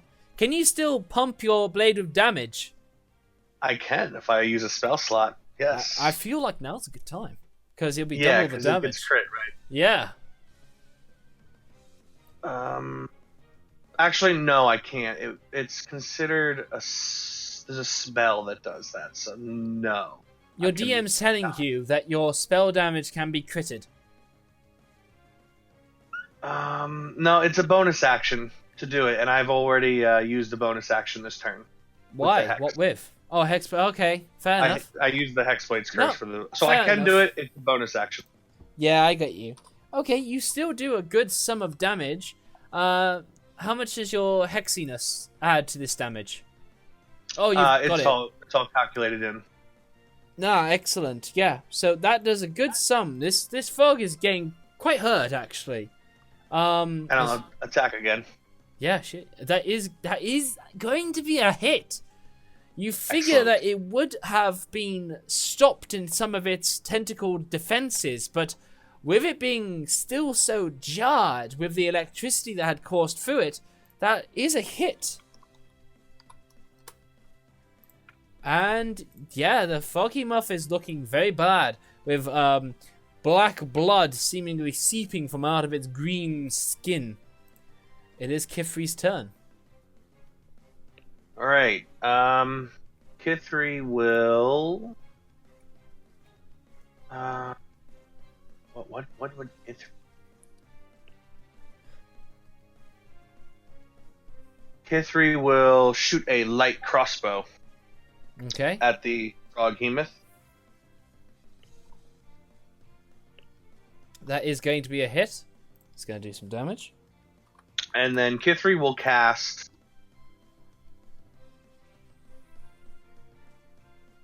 Healing Spirit. Okay, cool. Make sure to mark off the spell slots. Yes. Reminder. Healing Spirit. And I'm going to cast it on top of Willem's corpse. Awesome. Hey, I'm not a corpse yet. Well, No. soon to be corpse. Yes. Hopefully not. So you will heal then 5. I'm alive! Yay, yes, you are alive. Blubbering out into the murky water. Sylvan, it's your turn. All right, I am going to take and cast Hungry Lightning on this guy, or this creature. Okay. I'm going to do it at 5 side points. Okay, yeah, nice. This should be some good damage. So, I know the psionic ability calls it Hungry Lightning, but what's it called in D&D? Because I know that it's just named spells. Oh, no, yeah, tell me what it is in just normal day-to-day stuff. I'm not sure. It's Okay. called Hungry Lightning for me. Okay. So looking at it, it's dealing with D8s. Yeah, I'm not too sure either. As an action, you lash out at one creature you can see within 60 feet with tendrils of lightning. You must make a dexterity saving throw, which it's going to have a -2 penalty for, while it's still all shocked. The target must make a dexterity saving throw with okay, it's not wearing heavy armor. It is going to fail, however, and it's going to take the full. It takes an amount of damage from that lightning that I am not open to disclose to you. There we go. Yeah, and with that, the Froghemoth does look to be bloodied. The lightning really doing a massive number on it. With that, I am moving my guy right there. Okay, sensible. Willem, you wake up. You're right beside this creature in this murky, dank water. Not anymore, I'm not. Okay. Okay. So where do you teleport to, basically? What space do you take yourself to? Okay, you take yourself to that spot without saying anything. Certainly. Now then, can you ignore friendly creatures? It's a teleport, so it's anywhere I can see within range. Yes, but everything along that line, including this Froghemoth, is going to be taking damage. So, that is a mush. No, it's just the area that I left. Okay. You teleport yourself to an unoccupied space immediately after you disappear. Thunderous boom sounds and each creature within 10 feet of you. Yep, that's all fair. Constitution saving throw, taking 3d10. Damn. Not low, bit low. But that's fair enough. So the Froghemoth makes a con. He crits, and he's got good con. And then the little grung dude is going to make a con check. Oh, and I think I healed at the beginning of my turn. Is that correct? Yes, you started your turn underneath the Occital, so you will heal up a touch more. The grung is also going to pass, and when they pass, they take half damage. So, yep, the frog and the grung are both going to be a bit hurt by this. Lucian, do you need to roll for that, or do I just get the same amount? Let me roll for it for you, for continuity's sake. Yeah. No, excellent. Yeah, All some right, thank heals. you. Okay then. Well, so that's your turn, Willem. Now it is the Grung's turn. The little Grung goes forward, lashes out, and jumps right over Lucian's face. Just hugging his face, kind of jarbling something random. But, yeah. Lucian, make me a Constitution saving throw, please. If it's poison, I have advantage. It is poison. It is to be poisoned. So I'll say that counts because you would have passed anyway with beating the DC. As he just like gets its sticky webbed feet down onto you, and it jumps with amazing tenacity. But from its face, from your face rather, it's then going to try and dagger down right into your eyes. It is, however, going to miss. And Little bastard. And it then just like flops off over to here. Okay, Brightheart, it's your turn. I'm going to start by fleeing away from the giant froggy myth. Okay. And then Yeah. I'm going Now, to just out of interest, call. I just want to check something. Just need to check something. Seeing if he has reach. He has the reach, but I need to check some other stuff. Nope, you're safe. He Okay. brings a slow tentacle to try and come after you, but it just jerks too much of all the electricity that is jittering him around. Well, there's about to be some more electricity because I'm going to call lightning, and it's going to take up most of the map, Yeah, but I'm going to center it. The lightning strike's going to be centered on him. yeah, no, I get you. That's fine. No problem. Not a problem. Watch out for Lucian. Yeah, that's why it's like over here. 'Cause Uh, it's 5 feet. Yeah, the creature is huge, so it will just spread to all through him. So that will happen right now then. He will make a dex save. He has -2 to the check. He's going to fail. He's going to take a sum I'm not going to disclose to you. Okay. Brightheart. No, it was actually its turn. Need to get that right. There we go, yes. Now it's its turn. On its turn, it can use either an action. Okay. So civil. Okay. It can't use. Oh, okay. So from where it is, it's going to bite you, Lucian. Not anything special, just reaching out and is going to bite at you. It hits on a 26.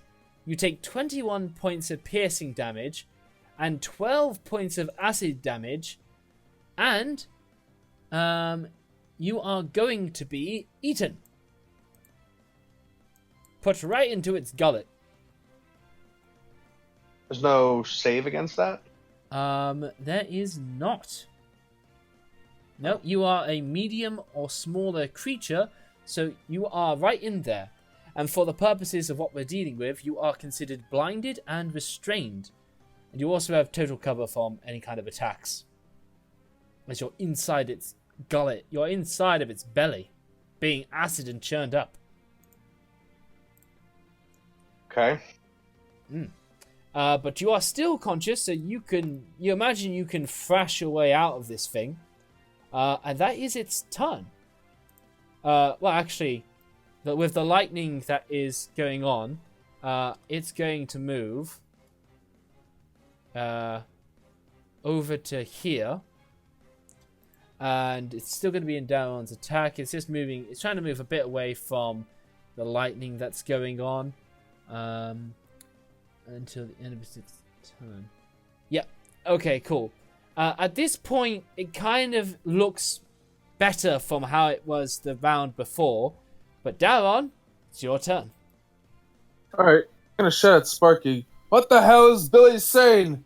As I then will continue to attack the creature twice. What did you ask it? I asked him what the hell Billy was saying, because Billy said something. Oh, right. Okay, but that's a hit. Yep, that's a good sum of damage. And that's another good hit. And that's another good sum of damage. And it's going to make a dex save. He is going to pass. He's going to take half. But even that tiny bit of lightning still jutters through him and sends him on a crippling crawl as he's really messed up. It's not good. But yeah, that is his turn. As for what Sparky will say, he goes, well, earlier, Bill, was saying that he was wanting to go home to his guys over in his shrine, but he says this thing is its god. He says that this thing is like a frog-made god, and he worships it now. He's sorry to you guys, but he hoped you guys would be friends, but you guys wanted to go and fight each other. It's very awkward for him. He's in a lot of turmoil right now, I gotta say. So he's gotta fight you, apparently.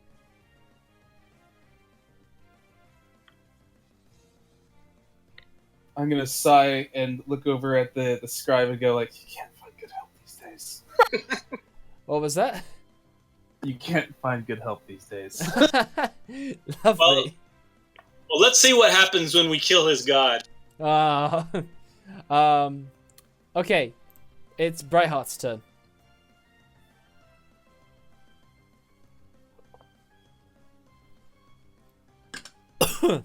It's not Brightheart's turn, it's Kithri's turn. Why do I keep doing that? It is Kithri's turn, which means it's the Warlock's turn, but I believe that the Warlock is out at the moment. No. I'm here. Oh.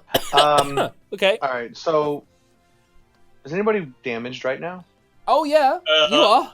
Yeah, Willem is very much damaged. Yes. But I'm also way away, so I don't know if you can reach me.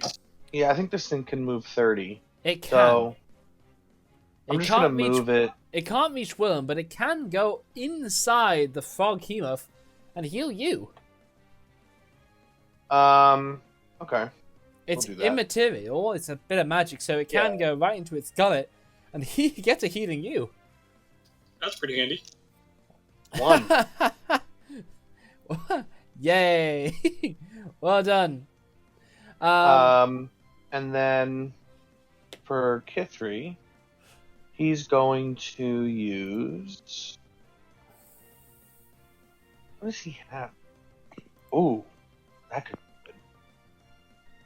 Oh yes. I think there's going to be some serious acid reflux happening for this monster. Oh?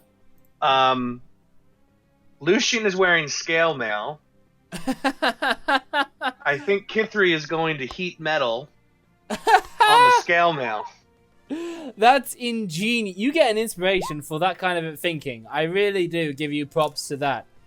So, does Lucian... that you really do get inspiration for that kind of thinking. That is really nice.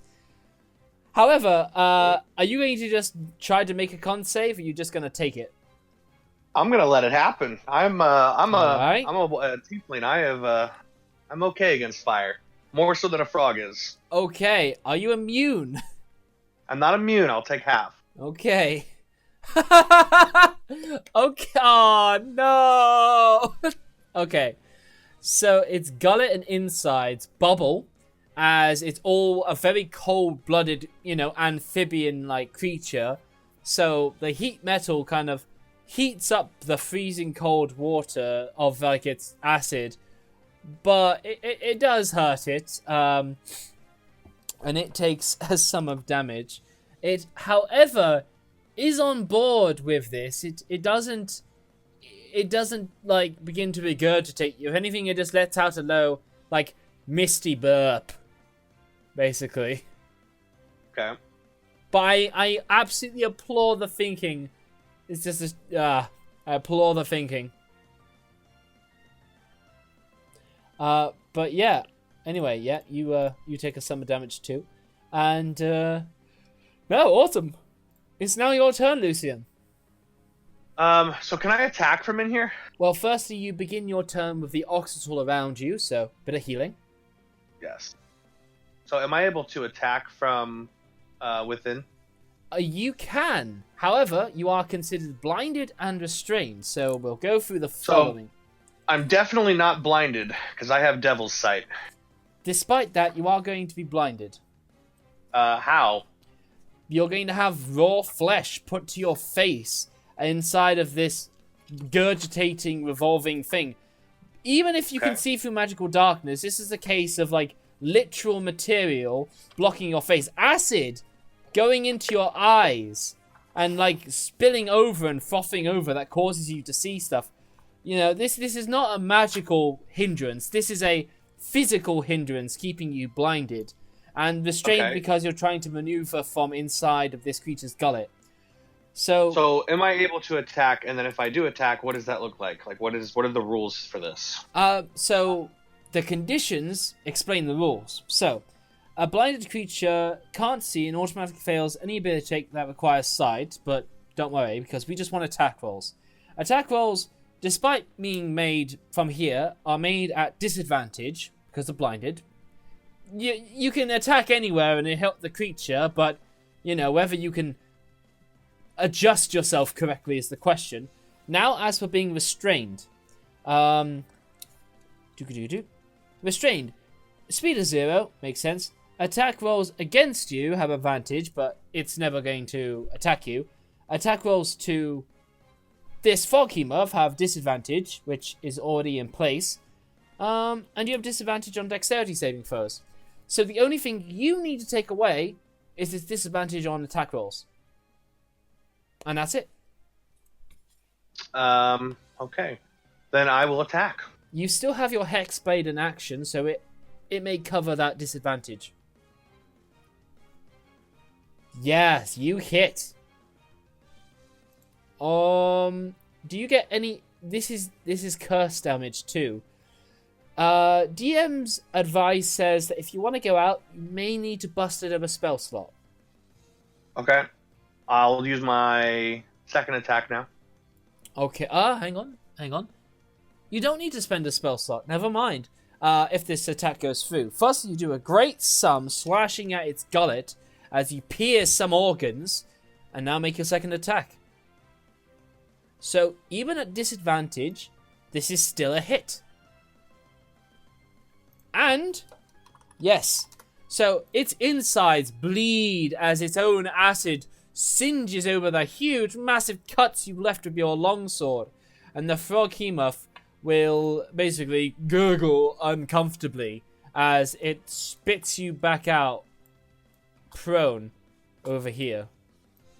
Not a very tasty meal. No, you gave it indigestion.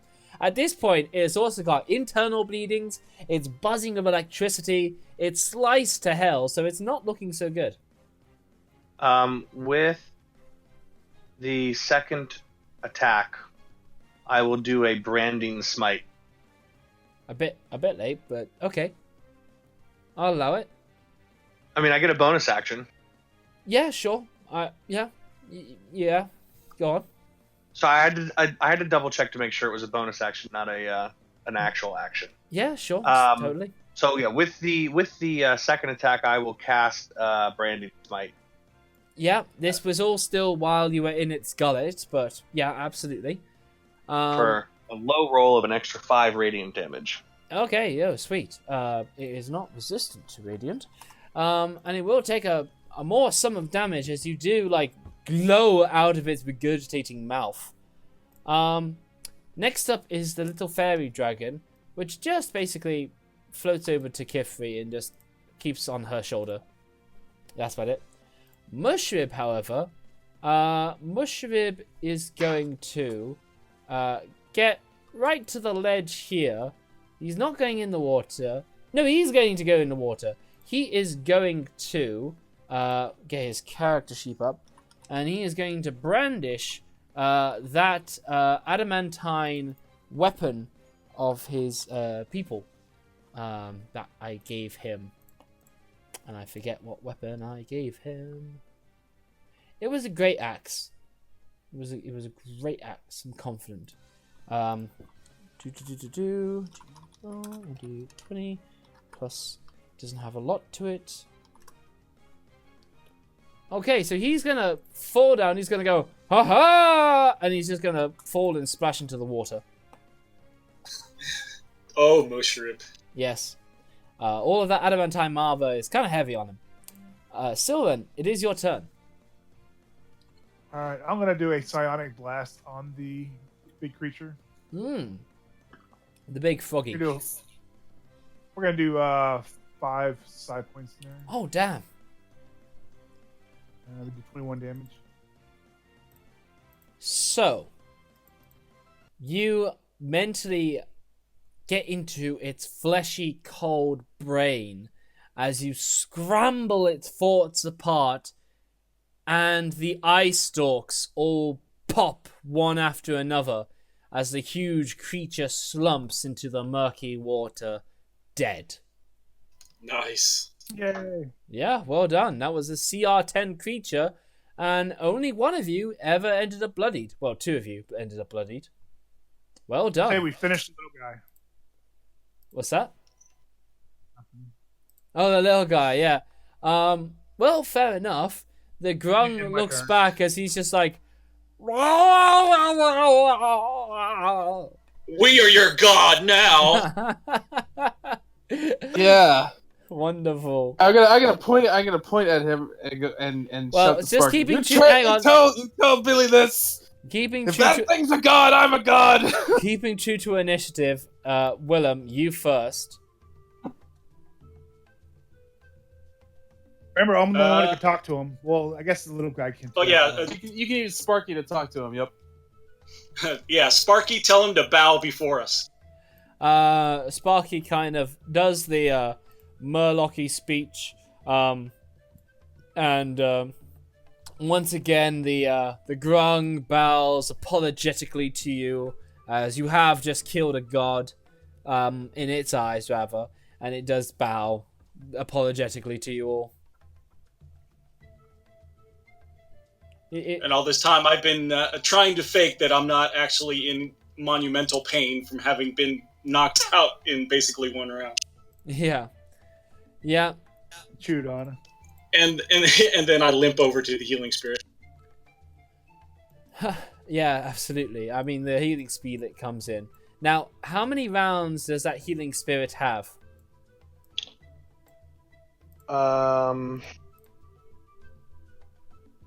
1 minute. Right, so you've used about 10 rounds of it. So, I want you to click it 8 more times, please. Okay. It's just flying around and hitting everybody, so other people can get healed too. Yeah, but when you guys say, oh, I just get all my health back, you know, it's not going to be that convenient. So roll 8d whatever and see how much health it actually provides. So it looks like it can hit Willem and Lucian each 4 times. Okay. Please roll that healing Roll 8 the healing. times. You want me to roll a 46 for each? So that way, or you want me to literally individually roll 8 1d6s?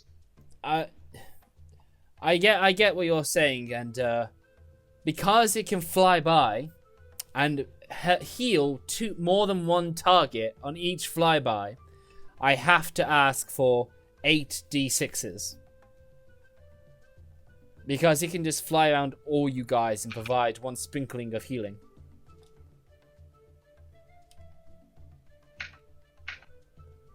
Okay. If you do. You could have done /roll 8d6, and we could have all seen the That's results. what he was asking you. But that's fine. So 3, 7, 8, 9, Epic great rolls in there. 14, 15, 19. So, Willem, you receive 19. Well, everybody receives 19 hit points. Okay, I see what you want. Because it can just fly around everybody. Right. And then the spell is used up. Push. Okay. Alrighty then. Mushrib, kind of is wet as he's like, seems you had that one.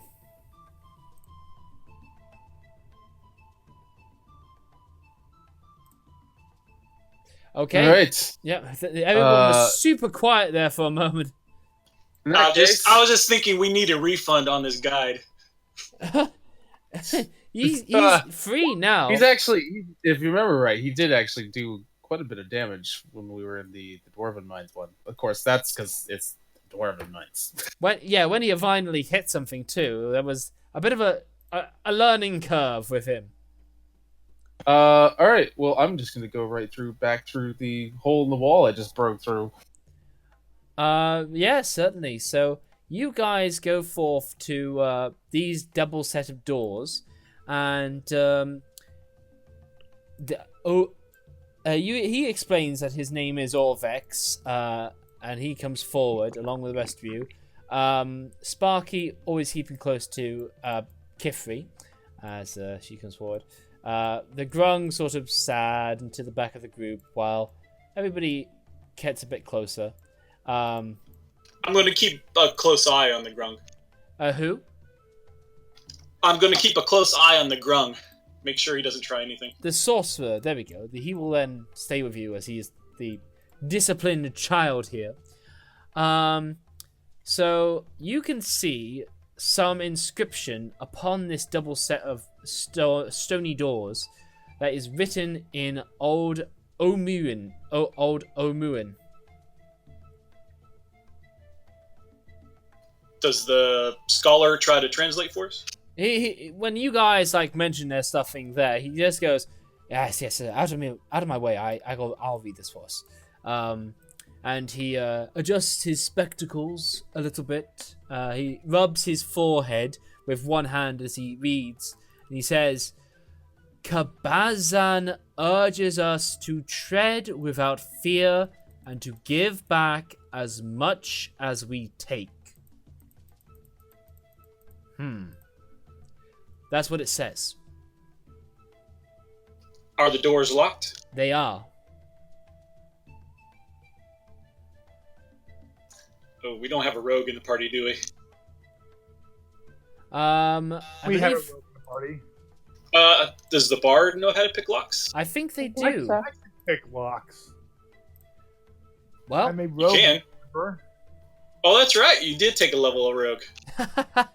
did you pick up a thieves kit? A lockpicking Yeah, kit? I think Kefri gave me. Kefri had some thieves tools, and she gave those to me. Okay, no, that's fair. Well then, if you would like to make a stab at it, by all means. How do I use a? Can I check for traps or anything first on the door? You may. Well, yes, you may make me a perception check, or an investigation, or what have you. So that check reveals no particular trap that you can spot. Okay, I've never used thieves tools, so I'm not sure exactly how to use these things. You put it into your tool proficiencies. We will be basing it off intelligence because, it's a skill that you apply with what you know how to use them with. So, if you're proficient with them, it will be an intelligence check made with your proficiency modifier added. So, if I go to your character sheet, and I go to tools and proficiencies, I can see it's empty. If I look at your equipment, I can see thieves tools. So we'll say there's a lockpick between them. And now I go to compendium. I go up thieves stuff. Thieves tools. I now put it into your... Well, we'll make a new one. So we'll just do it customly. Thieves... tools. You should see this being edited as I talk. You're proficient. Your attribute is going to be intelligence. And yeah, you have your mod there. Your proficiency is 3. How weird. Oh, your intelligence is only 3. Oh, okay, yeah, this makes sense. Okay, cool. So from your thieves tools in your tools proficiency and custom skills, give that a click. Excellent. So, oh, fuck. I apologize. I'm going to have to ask you to redo this. This is my fault. This is my bad. Absolutely my bad. This is based off dexterity. It is the same check for you, but I have to use the correct skill, as this is telling me to use. Oh, so it doesn't change much anyway. Okay, the locks are very heavy. They are very huge bolts, and this is your first time using it, so this is a failure. However, on the door glows a glyph of warding spell, which I don't mind sharing with you because you're a magical dude, even if you're a psionical dude. But now I need you to make me a saving throw, and I believe it's going to be a wisdom saving throw. I'll just check.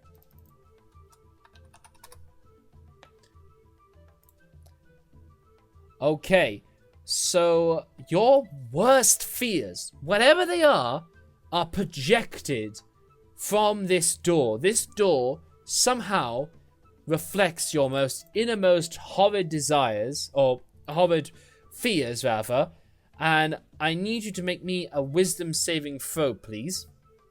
Okay, you nailed it. You absolutely crack that fear down, and you resist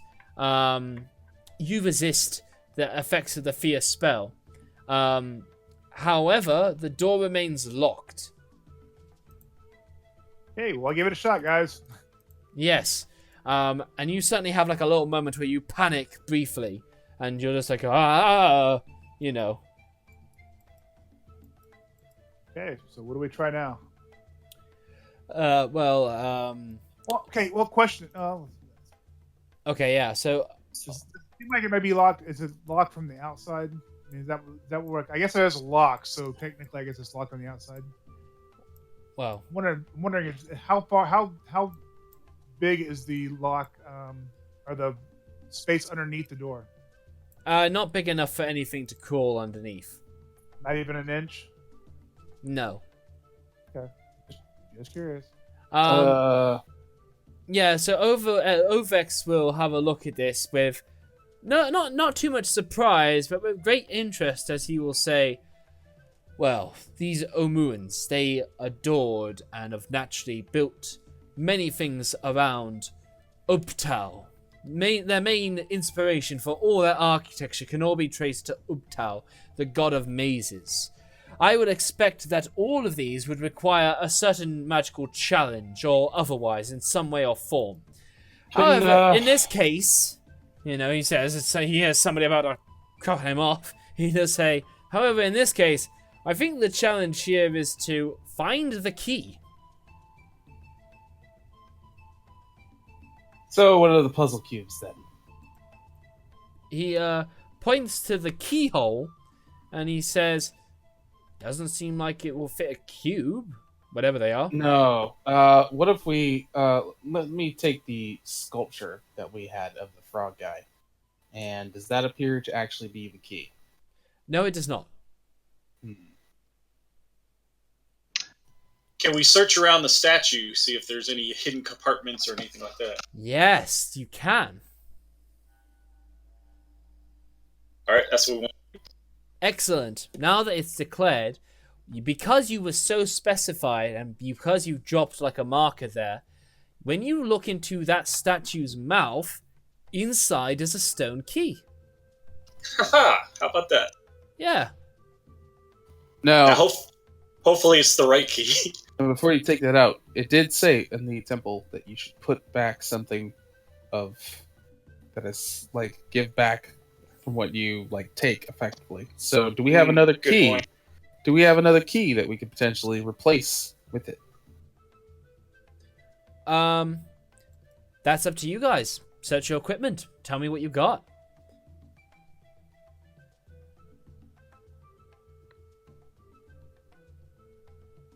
If you don't have a key that you can mention, then you don't. If you have something you feel is of equal value, then yeah. This is all how you guys perceive this.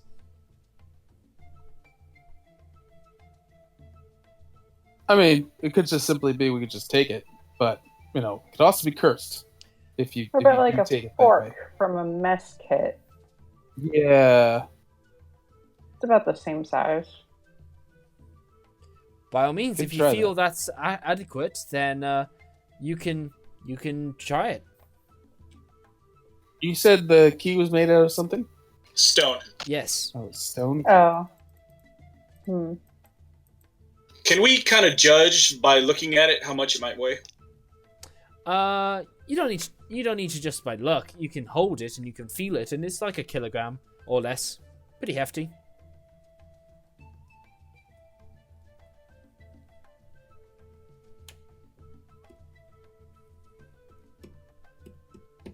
I think we said these adamantine ingots all weighed at least a kilogram. Sure. I think they're like a pound, honestly, because D&D works in pounds. About a pound each.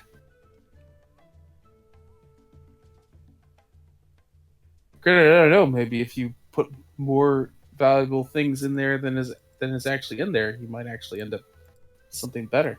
Who knows? Yeah, who knows? You have to get on to declare an action, though. Otherwise, you're discussing this through, and that's fine.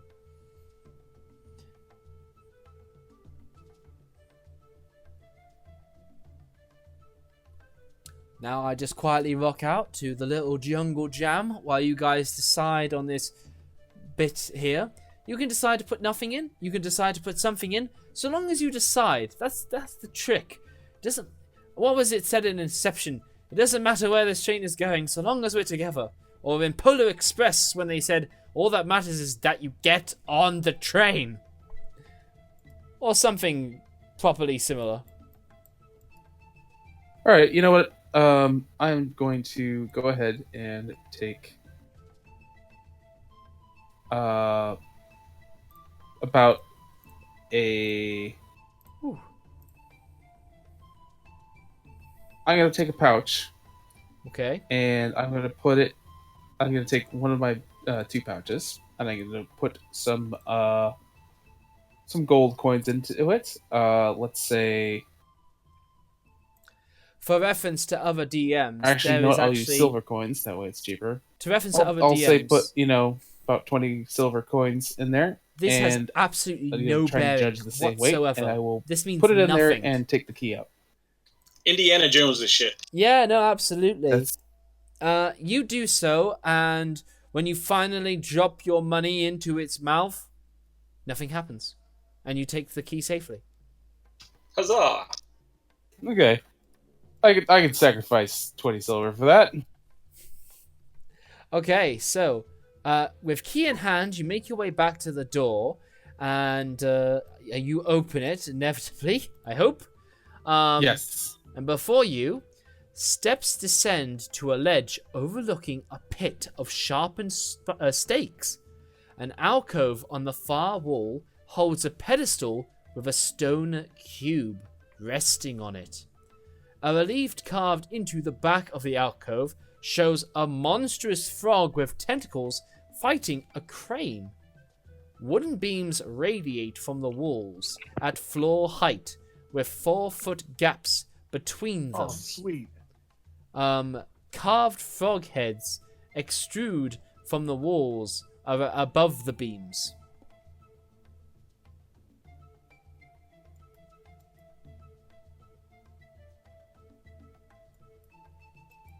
It's like a dexterity challenge. Yeah, this looks like an acrobatics challenge. So the pit is... Who has good dexterity? I have okay dexterity. Sylvan's got +3. And he's got a bit of rogue to him now, too. I nominate Sylvan. I'll give it a shot. What the heck? Alright, Not you want proficient in any- acrobatics, though. you know what? We're talking about this. We have fly, don't we? Why don't we I just can fly. let's just fly? Now, out there. keep in mind, you remember back at the crocodile shrine that when you guys tried to cheat, when you wanted that pot of, that alchemy pot, the thing cursed you and did send some damage your way. Yeah. You may Yeah, try there's it not possible like again. there's I tried some to grab it. anti-magic going on. I That mean, would prevent us from doing that. more than anti-magic, everything here is a challenge. And, like it was said, these are all themed with Ubtao, god of the mazes. And if you cheat a maze, you will not be well received. However, on a plaque in the back with the frog and the, crane fighting, Orvex does read on as he says, there's something carved here. And he reads out the following, and this may be important. When evening came, a wily Eblis stepped from his reed hut. He didn't like the Omuans, but without them, he'd have no one to play his tricks on.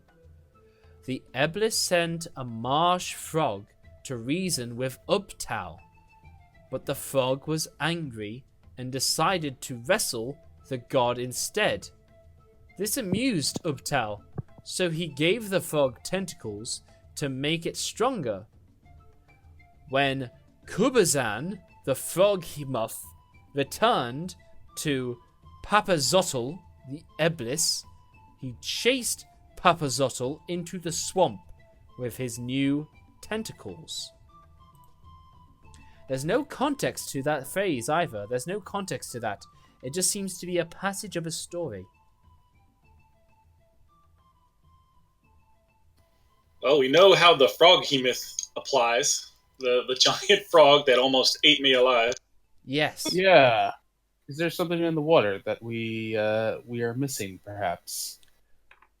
Well, a frog muff, and you found that, and you killed it. There's a statue in the water. But then there's the Iblis part of the story. What do we know about them? I guess they're sort of like a crane. Yes. They like to balance on their legs. Yes, you know that the last time you saw any of these was back at Nangalore, when you saw that Medusa. And these Eblis seem to be intelligent creatures, able enough to spellcast innately, to say the least.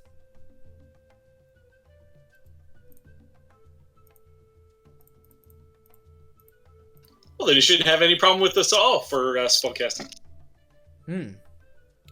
But firstly, let me describe a bit about this area. Oh, also, I can now reveal its details. But yes, so the spiked pit is 30 feet deep, and you'll take some damage if you fall to it, a saving throw, so on and so forth. The wooden beams around you, you can move about the rooms by hopping from beam to beam. There be some acrobatics required. Oh, they're not spiked. I thought they were spiked. Okay. No, those are not so spiked. To and lifted from a beam. Okay. Yeah, okay. Okay. Okay, so how do you guys approach this? Well, the obvious thing is to hop around the wooden platforms and make it to the end here. Yep. Whoever's got the highest Yep. dex should just do it. Or Ready to highest roll this acrobatics. acrobatics. I'll give it a Do you have shot. it? Do you have it trained? I've been trained. Acrobatics? Yes. Yeah, is there a little check mark by it? I'm not proficient in it. Well, I mean, what's your dex? Like 16? My dex is actually 17 and plus 3. Oh, well then, yeah, you're pretty much probably gonna be the best person. Go for it. Oh, actually, no. I have a +4 to Dex, and also I was thinking of turning into a baboon or something. Yeah. Oh, there you go. Yeah. Perfect. Alright. You That's take what on we're the saying. physical stats of what you become. So if I check Yeah, out I'm a baboon, checking it. Oh, its Dex is worse than mine. yeah, you're happier. You're better off what you were with. Yeah, I'll just stay as myself then. Okay, so Brightheart volunteers as tribute. Not when you say it like that. Go on, be brave. Earn your Okay. keep in this team. Can I ready a levitate spell if she does fall? Sure. Okay. That didn't go well. Is levitate a touch spell? I think it's just with. Well, let me look. Yes, now you're thinking of the process. Levitate. Range. 60 feet, it says. Yeah, you're good. Okay, so. Remember, cheating may cost you in this place. However, yes. Let's see. So. This is just to save her from damage. Yeah. It may cost you. Brightheart. We're back to make her do it again. Yes. Brightheart. Let's see. So, firstly, you begin to hop from beam to beam. Okay, so... Yeah, 5 feet. Yeah, so you hop onto the first beam, no problem. And the beam, like, it kind of screeches down a bit as it goes to an angle, but stops. You're going to have to hop onto your next beam now. Okay. So another dex check or acrobatics check then. Yeah. Another acrobatics. Yeah, so now you hop Much a better. good distance all the way over to this one, like over to the side. When you do so, the beam that you hung onto retracts back up to be horizontal and retracts into the wall, coming flush to it, so you couldn't hook onto it again.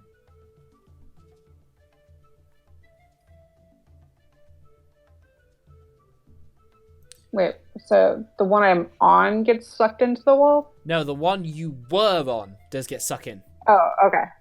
Okay. Okay. Well, I will keep going forward. All right. Declare another spot you want to aim for, or how many feet away you want to get this next beam. I'm just gonna go for small jumps, so like right around here. Okay. I need to hear it in feet. Like 5 feet then. Okay, perfect. If you keep it that way, then yeah. Roll 1, 2, 3, 4. No, roll 3 acrobatics checks, please. Okay. So at the first one, Kifri, you are going to fall as you go underneath Right, the DC. You, Okay. Yep. You keep transposing their names. Now then, Brightheart, you will begin with 4, but Willem, your condition does kick in, and you will levitate Kifri. Brightheart, rather. Brightheart. God damn it. Okay, so, yep, Brightheart begins to float around, and Willem.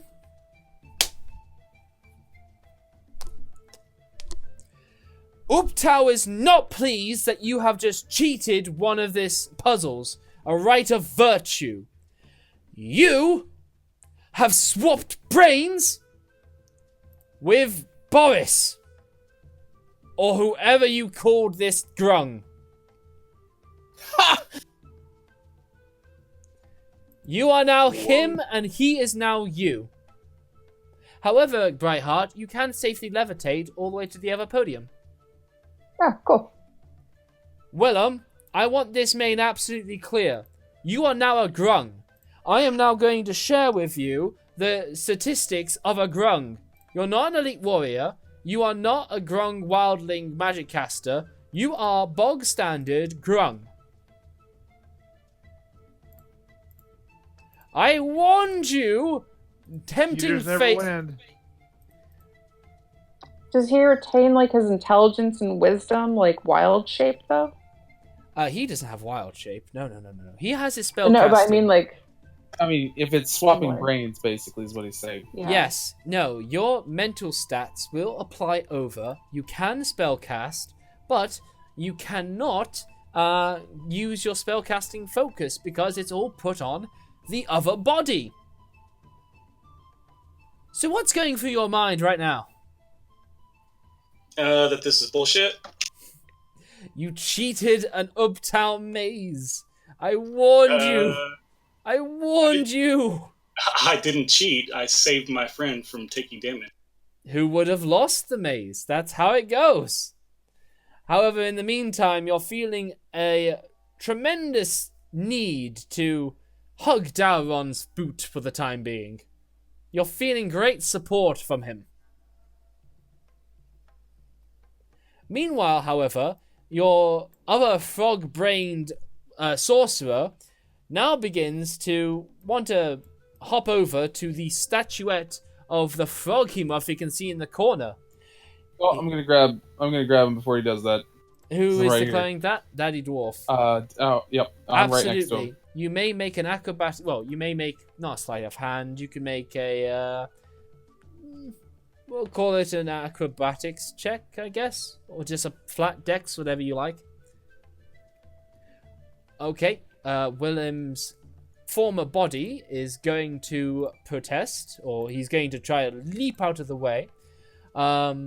He is going to try and do a dexterity himself. He does not have acrobatics. He is going to pass, and he's going to leap onto the side of the walls, and he's going to slowly make his way around. Carefully. But Brightheart, you do see before you a stone cube. And in fact, I have a handout for you. Show to players. You can see a cube with this relief, looking very much like a froghemoth. Where's our little statuette? That is back with Daddy Dwarf, I think. Oh, That god could damn it. I slide should in. have taken it with I me. didn't have it, but I don't know who did. Actually, I think William picked it up. I think that So- is very likely. So Willem likely comes round, kind of going, kind of riveting at you, Brightheart. I'll tell him to put the statue on the cube, I guess. Of course, he probably can't understand you. Yeah, he Yeah. looks curiously like, "Roar!" And he basically goes to the relief of the froghemoth back there with the iblis and just starts licking it. Gross. Get our fairy dragon to tell him what to do. Sparky! He goes, Um, oh, hi. Wouldn't you not know, though, that they switched brains? I I mean, think we know now. You'd be I like, think we, "Whoa, I, what's it's wrong very, with it's pretty obvious at this point. He's licking the thing, and the grung is acting far more intelligent than he normally does. I Yeah, don't know. I mean, I licked a wall one time and it paid off. So. you?" no, Sorcerer, you Salisbury can tastes like like absolutely Salisbury. talk through your new grung body, and you can tell the guys like, guys, it is me. You know, come on. You can tell that because I'm talking and that one's licking a wall that we're different, but yeah. Sparky, tell new Willem over there by the relief that to put the statuette into the relief. So he's gonna go. All right, but I'm not gonna go too in, and I'm gonna keep to the ground because I saw what happened when one person was flying around, and Yeah, no. You don't have to go in there. Just tell Nah. him. I mean, it's long enough. it's cool. It's just I know better than cheating an uptown maze. That's always bad luck. I'm telling you now. That is bad juju. But he does go out and he tells Thingy to put the froghemoth statuette into the relief that's put into the cube. And when new Willem looks at it, he goes, and he eats it. What? Can you even fit that in here? Oh yeah. It's like a chess piece. It's like a chess piece. And if I try and touch him to get it back, I'll get poisoned. No. He isn't a poisoned Oh, Willem. no, this is Willem. Yeah. Oh, sorry. Just knock him out and take it. Yeah, I'll just whack him with a quarterstaff and try and get it back. Yeah, no. You smack him, and when he like opens his mouth, you can see that he swallowed it right down to his gullet. God damn it.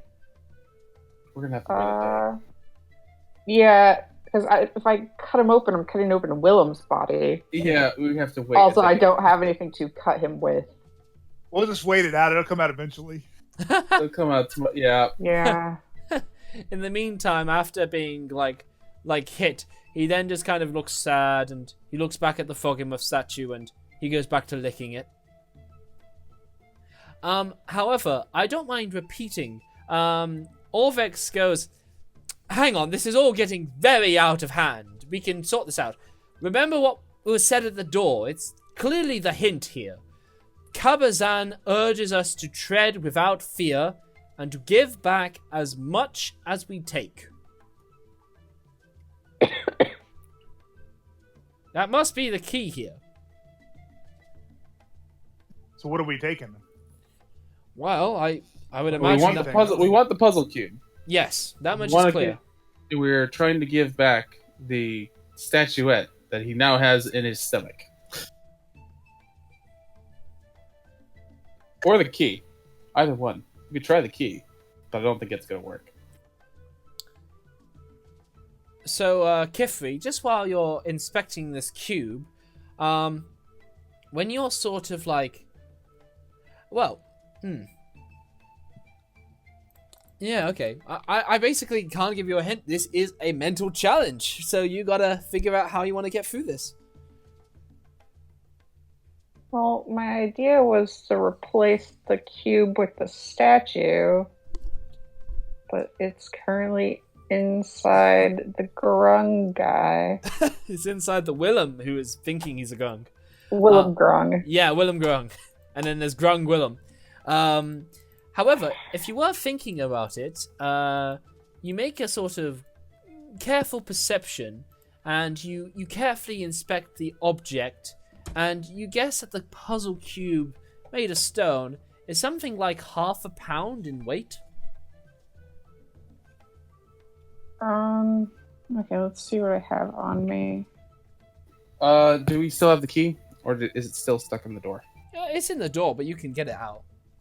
All right, I'm gonna get the. Well, how much silver would it take to get to 1/2 pound? Ooh, that is a good question.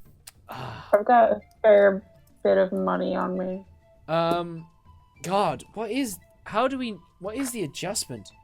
Like, does it keep track Yeah, in your character sheet? I was trying to figure that out too. What the difference was, because I mean, we have a bunch of silver coins that we could probably use to be equal 1/2 pound. Yeah. It's a I very had good used question. 20 before because I had assumed that was the equivalent, but you said that was like a 1/4 pound or something. I don't know what I would have said, honestly, in that it doesn't seem like something I would give a definite answer to, honestly. Okay, Let 200. me- Well, what I'm reading let me is look it up. possibly 202 silver to a pound. You got that like online or something? I just looked it up. That's probably not even official. I'm just kind of playing around. Okay. 100 coins is going to equal a pound in weight. Okay, So then I'll 1/2 pound, so 50. Yeah, I'll put 50 silver pieces where the cube is and take the cube. Okay, so you have an Indiana Jones moment where you jingle the coins in hand. You carefully feel it. You're guessing this like cube. Now tell me how you go about this now.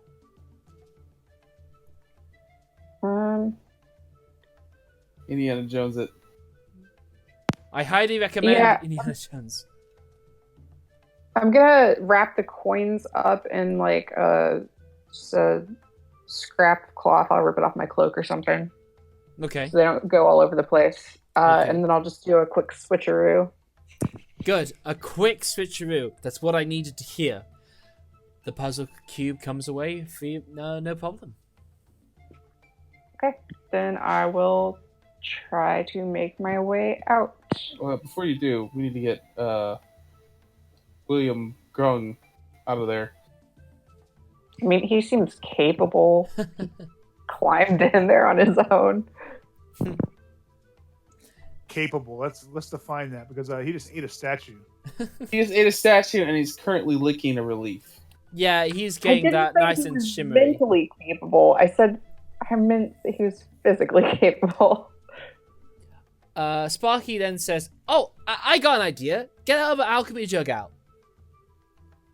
All right, we have it. time for It's on my snack. back anyway. Yeah, so he's just like, teasing with the honey. You know, honey trap. Okay, fair enough. There you go. I'm going to take maybe like a Sparky sheet of just cloth wants honey. and just I know probably, but I'm gonna put a whole bunch of honey on it and say, Sparky, this isn't for you. You'll get plenty more later. I know it's not for me. I thought of the idea. Come on now. All right. Give me some respect, you know. I have some brain matter. Lots of respect. Just know how much you love honey. Fair enough.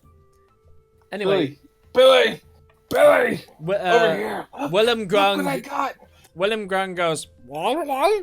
He kind of goes Look! forward and he's Look. like, "Rah!" Okay, so, Grung Willem. Now that you have Grung stats on your person, what does it say about Grung's leaping capabilities? Where would I look at that? In the Grung's character sheet that I have provided to you in your journal. 25 feet long jump. Yes, he can absolutely jump this. So, Willem steps back, he goes forward, and then he leaps across the pit. Or he thinks he can. And he's about to make a acrobatics check. This will be a tough one. Acrobatics. Alright, so Willem makes it a little bit of the way. He is just short. Daddy Dwarf, you might be able to grab him.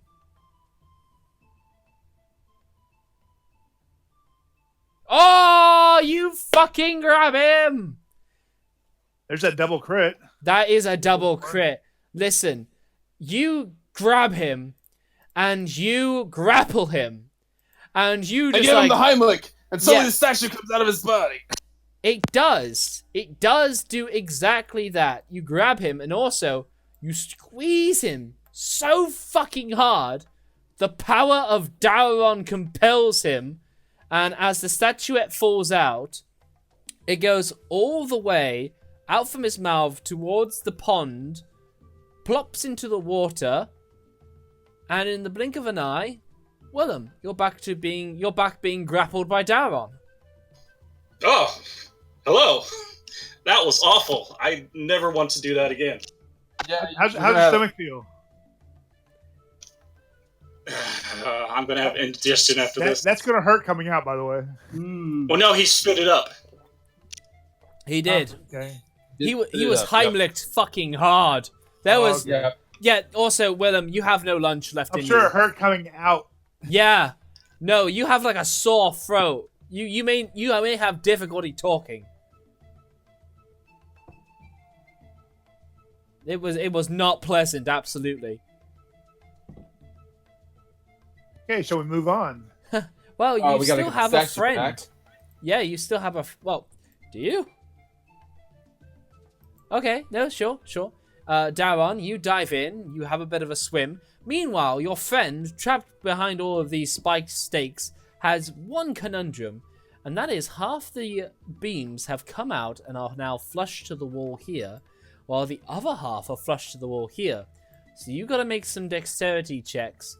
A bit further apart, these will be 10 feet each apart, so you'll have to make 2, but these will be much harder.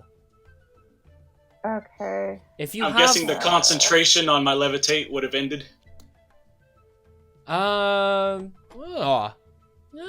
Interesting. Give me a, give me a concentration check. Give me a constitution check. I say he paid for that cheat. He might also get 60. Yeah, no, he paid for it, and he is still concentrating. So, Kifri, you can still float around. Okay, I will float from beam to beam then. I'm Right, still Mark. gonna make contact with the beams. 'Cause I Very don't want it good. No, very good. The beams all bend down and then go flush, but you feel like you're not going to be punished. Good. And well done. You leave with one of the puzzle cubes. Okay, I'll add that to my stuff. Yes. Would And it has a grung on it? What's that? Or a frog hemoth? Yeah. It's got a frog hemoth on it? Yes. It is Okay. the puzzle cube of Kabazun.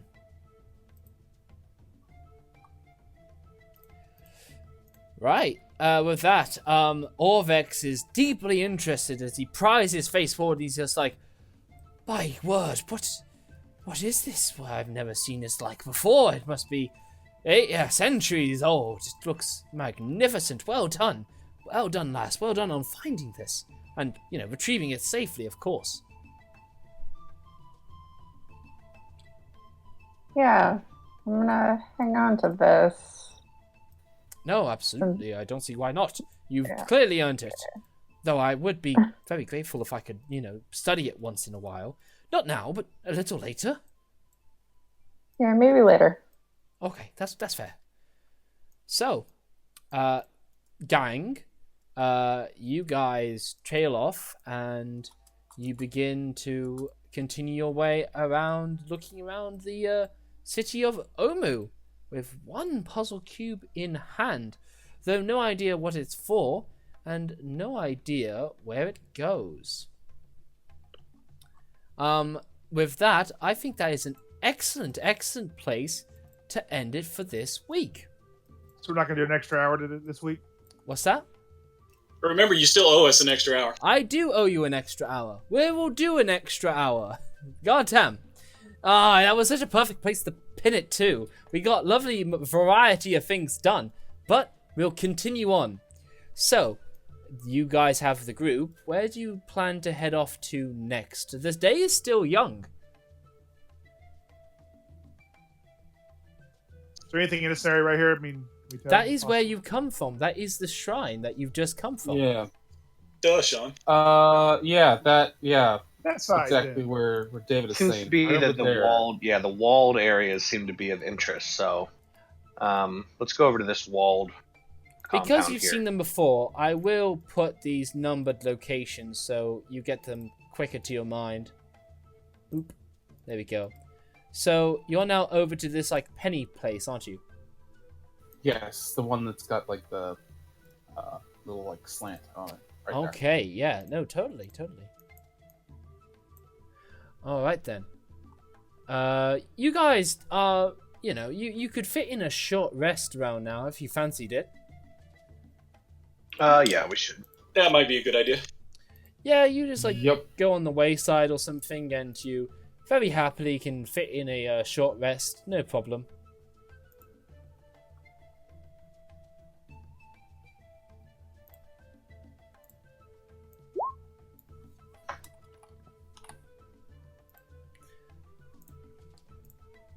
Willem, you have a little bit of a that whole situation with that frog still isn't sitting well with you. Has to be honest. You don't feel too right, even as you have this short rest. You feel alright enough, but you just don't feel completely right. I glare angrily. Yeah, you just feel like this humidity's getting to you again. Like you've gone back to before you adjusted to it, as you just feel that you're all clammy and sticky and slippery. It's all that stuff.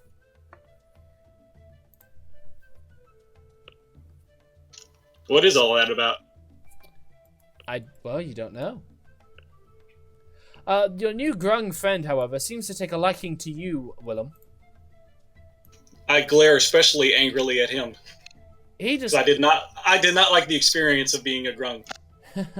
he kind of like talks to you in grung, almost like he's expecting you to understand him. Do I? No.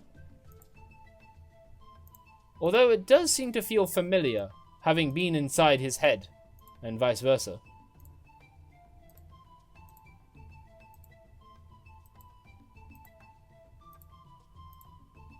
I'll file that away mentally for later.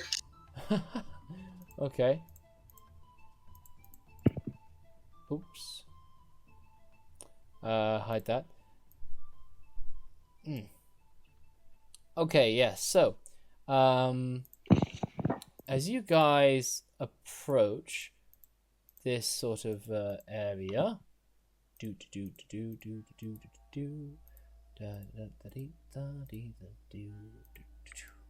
yes, if we take you back to the other side, you guys will find yourselves back at one of the other like shrine looking places, and I will soon describe what you see once I can reveal things again. There we go.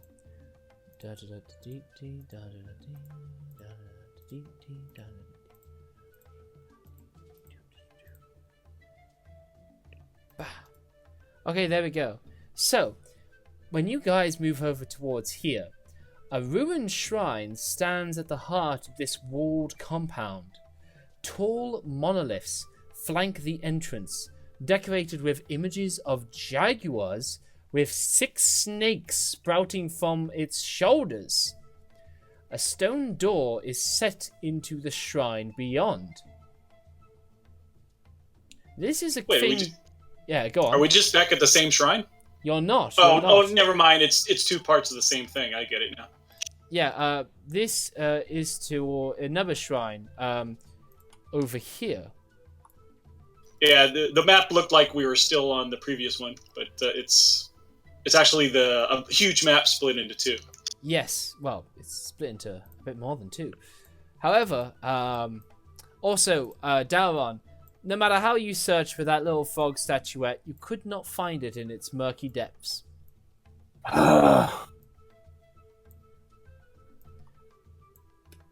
Alright. Alright then. So, as you guys approach over to here,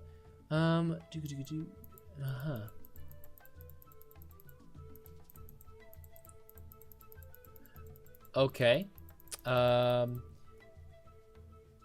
So then, yeah, with all these bits and pieces around, it's worth showing you what they kind of look like. And in the handouts, you should see Kamadan.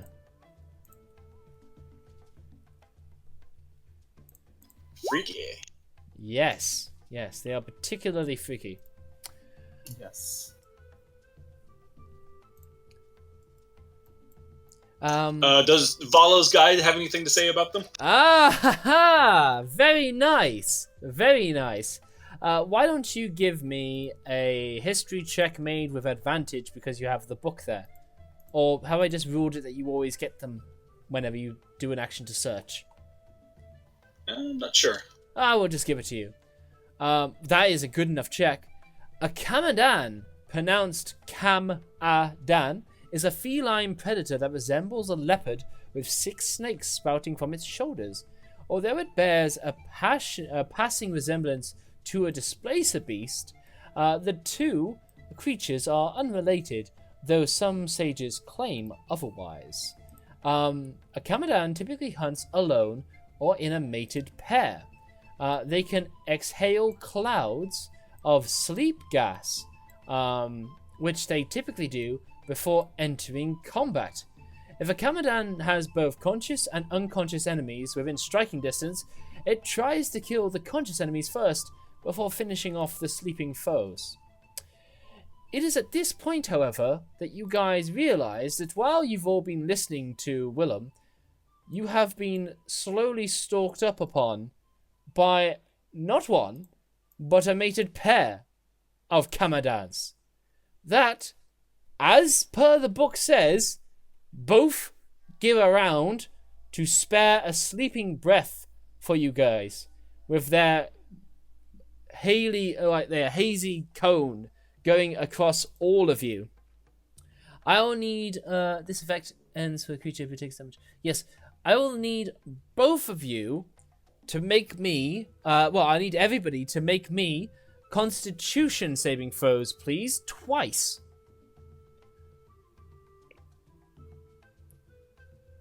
Okay, so it's not a spell, but it will be something akin. So, Brightheart, you're going to absolutely fail. You will be knocked prone, or rather, you will go to sleep. I had a 22 and a 20. I'm seeing 5,000 billion Constitution saving throws. In fact, I see Lucian done his twice, but you're doing Kithri as well. That's why. Does Kithri have the same con as you? No, I accidentally clicked the... Yeah, so ignore the third one that had the 4, and then just the last 2 that I rolled with the 2 were Kithri's, and mine were the first 2 with the 4s. Right. There's so many. I'm taking the first Constitutions I see for each roll. Right, so I got a 16 and 20, and then Kithri got an 8 and a 15. Right. So, firstly, yeah. Brightheart, you are down and asleep. Daron, I see your first result and you resist, and then your second result you resist, so you're gonna stay awake. Lucian, I'm taking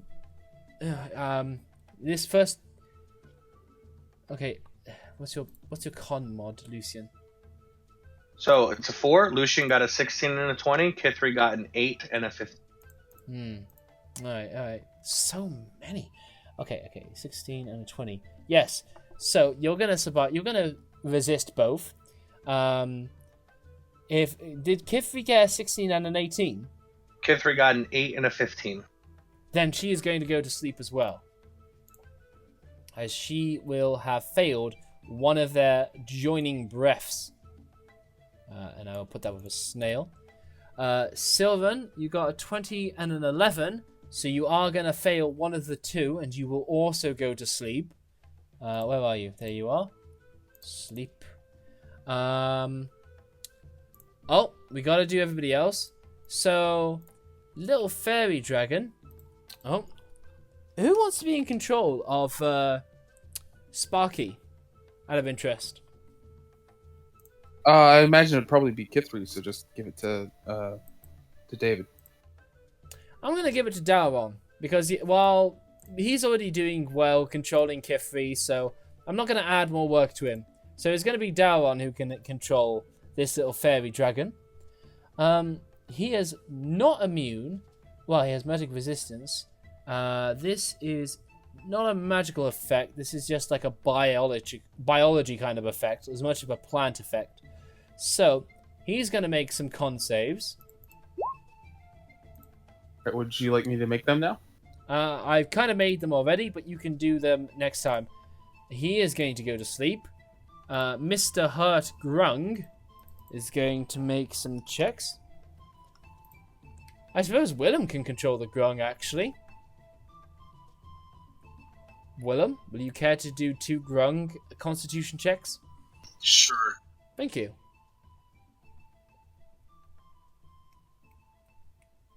Alright, it's going to fall asleep. And finally, other guy's going to fall asleep.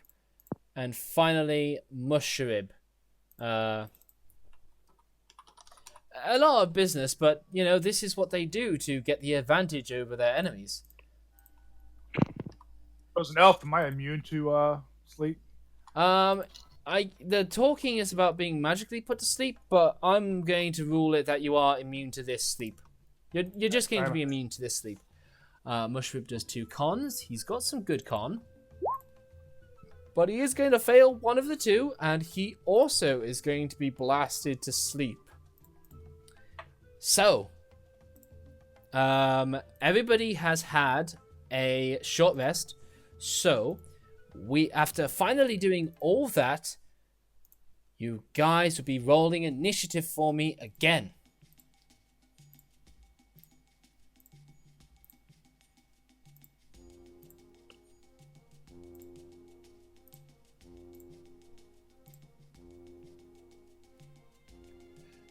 Oh,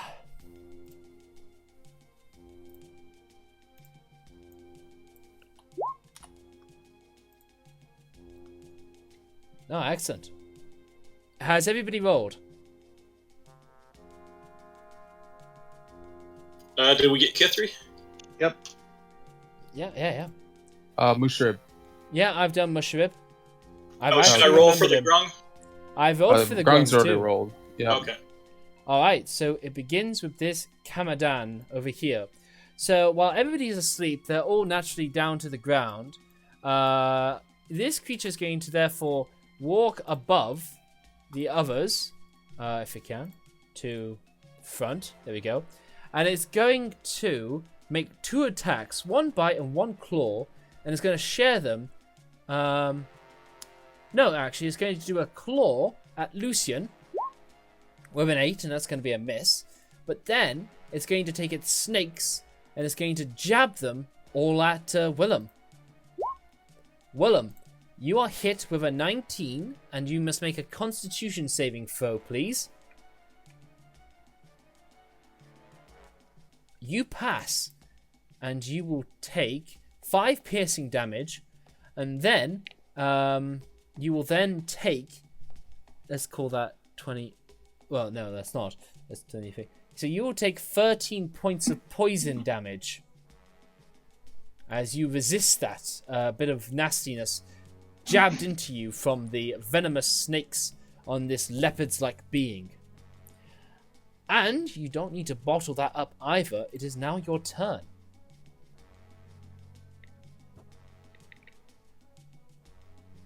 Willem. Yeah, I'm just considering. Okay. Don't be afraid to be vocal about it. I'm going to cast Mirror Image on myself. Okay, I remember it well. So let's see. We'll give you the ninja. And what was the ruling on casting 2 spells in a turn? You can cast 1 first level or above spell and 1 cantrip, provided you have the actions to do so. For example, you may cast a Shield of Faith on yourself because it's a bonus and it's above first level or up. And then, as a regular action, you may cast a Sacred Flame if you are a cleric. So could I cast a like a Shocking Grasp? Does that spell On this- condition say it is a bonus action? I'm going to use a sorcery point to quicken spell. Then yes, you can. Okay. You can absolutely do that. Thank you. That is going to be a hit. It's going to be a good hit. And you do a good sum of damage to this Kamadan. And then the 1 should be re-rolled as a 2 because of my feet. Okay, so it will So get... it's 10. Yeah. It will get a touch extra. No, wonderful. Is that your turn? And I believe he has disadvantage now. Let me look at that. Let's see. Shocking Grasp.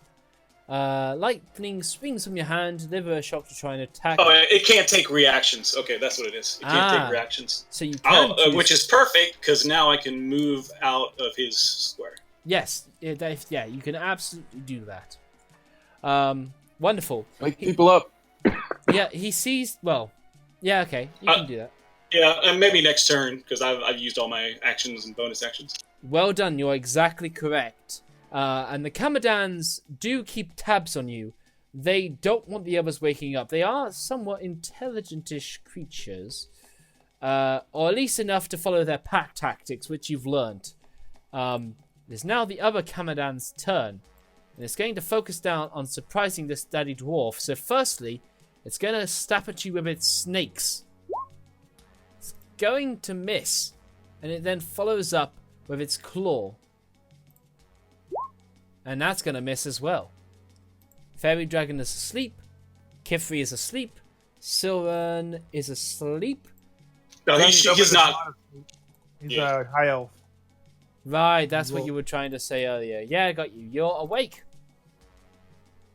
All right, so let's see here. I'm going to go and cast. I'm gonna do a psionic blast on this. We really should try to think about waking people up with our actions. Okay, I'm gonna smack Lucian. As No, far as I'm I already can. awake. Yes, he is awake. Yeah, it's hard to see who's underneath the guy. It's Yes. the snails. Yep. Yeah, there are a couple of people, but they are beneath the Kamadan. Now, you're welcome to mess about around there, but I warn you that the Kamadan might turn itself towards you.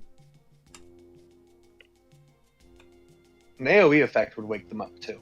That's true too. Yep. Like a I fireball. will- Well, I don't not have even fireball fireball. anymore. Yeah, maybe your whirlwind spell, because that doesn't do too much. Yeah. Yeah, that's all. I'll do my whirlwind spell. Do that.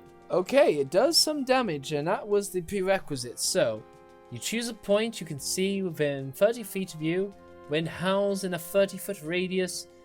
Okay, well, in a 20-foot radius, so it basically is beyond the Kamadan somewhere, and it just ekes around there. So it must make a strength saving throw. Wait, where are you aiming? You pointed your yeah. That wasn't me. Oh, Oh, that's okay. me. I was. Okay. I think he wanted to do it around here so he could. Yeah. Yeah. hit. He's No. blue. I'm red. No, I get Difference. that. So the Kamadan's going to pass. It does not say it takes half, which I presume means that it will take nothing. Or take. So no, it will take nothing. Be moved to an unoccupied space of your choice. Okay. However, naturally, the sleeping people are going to fail automatically. This includes Sparky, who's going to take 4 points of damage. It's then going to apply to Brightheart, and it's going to apply to your other dude, who's going to take 4 points of damage. And these 3 people can move where you like. So, move them where you like to move them. So long as it's within the range of this, like, whirlwind. How many feet was that? I can't remember. So, as the spell says, as written here, when housed in a 20-foot radius centered on a point that and then each creature, strength saving throw, and be moved to an unoccupied space of your choice within the sphere. Wow, that's pretty good.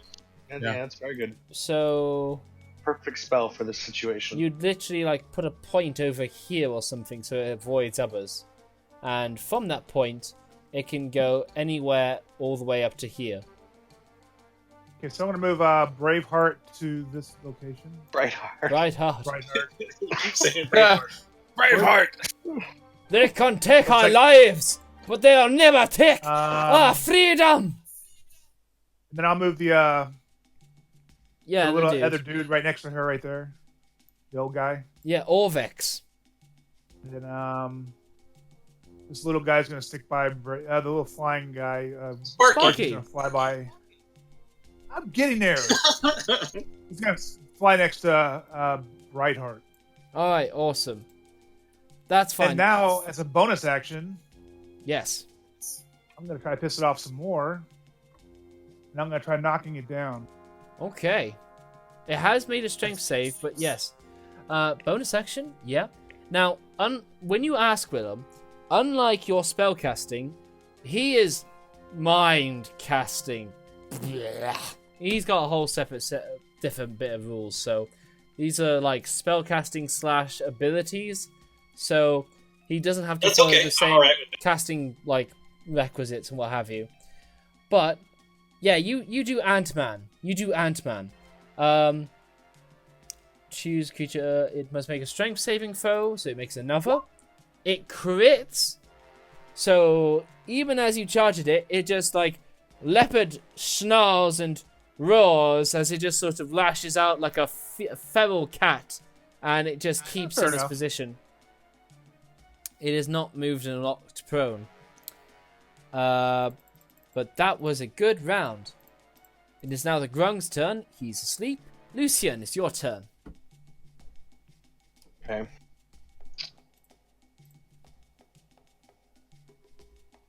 Perfect. I am going to cast Darkness, centered on this point as a 15-foot sphere. Okay. You have the drawing tools, so by all means, draw me a dark sphere. Yeah. Hold on a second.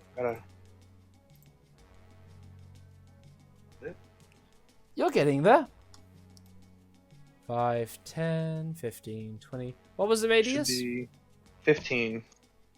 Should be like that is about correct. Yeah, it should be a 30-foot diameter or 15-foot radius. Okay, there we go. That's 20, that's 25, that's 30. Boom, there you go. You did, All right, you did good. We'll use yours. It's a good line. It's a good line. So can you just move it down a little bit so that it's covering both? Like this? A little bit up. Yep, like that. That's good. Okay. Yeah, sweet. And then with my bonus action, Okay. I will use my Hexblade Curse ability on the one on the left. Right next to me. I take it you got like a Devil's Sight or Seafood Magical Darkness. I have stuff. Devil's Sight now as a part of the respecking. Yeah, because there was abilities that no longer existed, so I had to choose different invocations, and one of them that I chose was Devil's Sight. So I can see in here. That's fine. That's cool. That's cool. Yeah, you can see that Kamadan right before you, and you've hexbladed him. Absolutely. Yeah, and so the Kamadan right next to me is hexed. Well, yep, you got it. Excellent. And that is my turn. Wonderful. Mushrib is asleep. Orvex is awake, having been hurt by the howling storm, and he is going to. I gotta read up on this. So, falls unconscious. His effect ends for a creature who takes damage. Oh, so you're gonna wake up anyway, Brightheart. But basically, he's just going to assist you getting up from prone as you're waking up, so you won't have to have that disadvantage to movement. So he just helps you up. You know, he's just like, hang in there. You're doing fine. You're doing well. It is your turn, Brightheart. Okay. So, just a second. I'm going to cast Bark Skin on myself. Okay. And then I'm going to turn into a swarm of poisonous snakes. Oh, goddamn. Stuff of nightmares right there. Yeah, it's the fact that she divides into a swarm. That is what really doesn't, like... I'm not on board with that. Also, I sadly... Wait, can I... Where's swarm? Swarm of poisonous snakes. There we go. Yep, so Brightheart is gone. And while this dude holds you up, you're just like, thanks, buddy.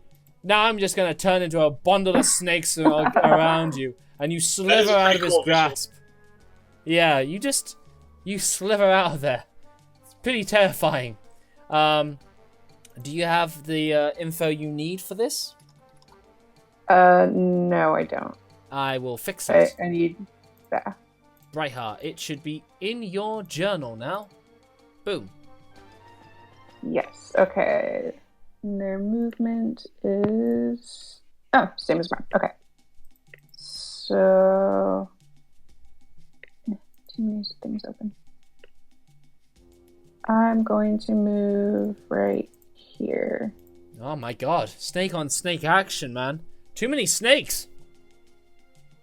Actually, you know what? I can take up the same space as someone else as a swarm of snakes, so I'm gonna stay under the Kamadan. That's right. And I have blind sight, so I should be okay. Damn. Yeah, okay, yeah. No, absolutely. You get right underneath its crotch, and you can tell this was obviously the husband of this mated pair. Okay, and I think that's my turn. I can't do anything else. You can attack. Bonus action to wild shape. I use my action to cast Bark Skin. Right. Sensible. Okay. Daddy Dwarf, you're in this magical darkness, which will not be seeable for yourself, so you are currently blinded. I still strike in the darkness. Yeah! Strike at the darkness. At disadvantage for being blinded, that is still a hit. Excellent. That is good damage. I did forget to rage here, but I'm starting with the rage, obviously. You can rage now between your attacks if you like.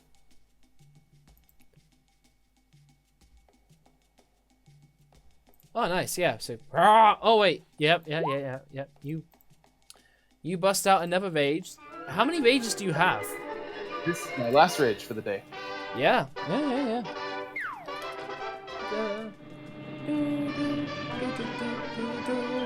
I just love doing that because it took me a good while to find the right clip.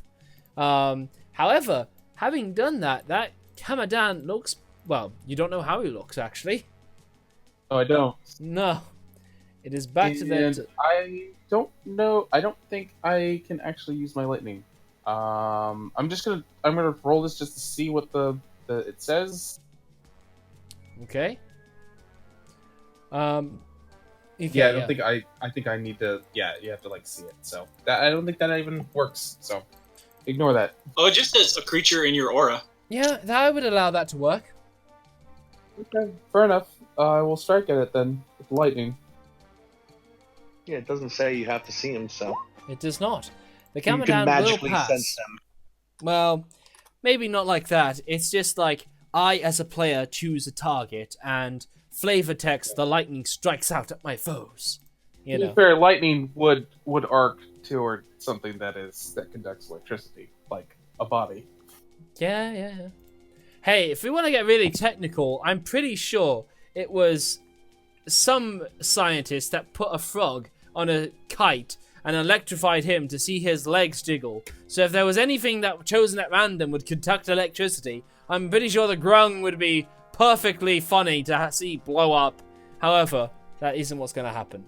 But it is going to hit the Kamadan, and it is going to strike him. The Kamadan below, though, well, it's kind of stuck here. Can't really move through some of that situation. So, it is going to take an attack of opportunity from Sylvan and from... attack of opportunity from Sylvan and from Lucian. And is going to back out of that darkness. And you can both make me attacks of opportunity. That's a hit, Sylvan. You and your attacks of opportunity, getting you into your, rogue damage is really hilarious.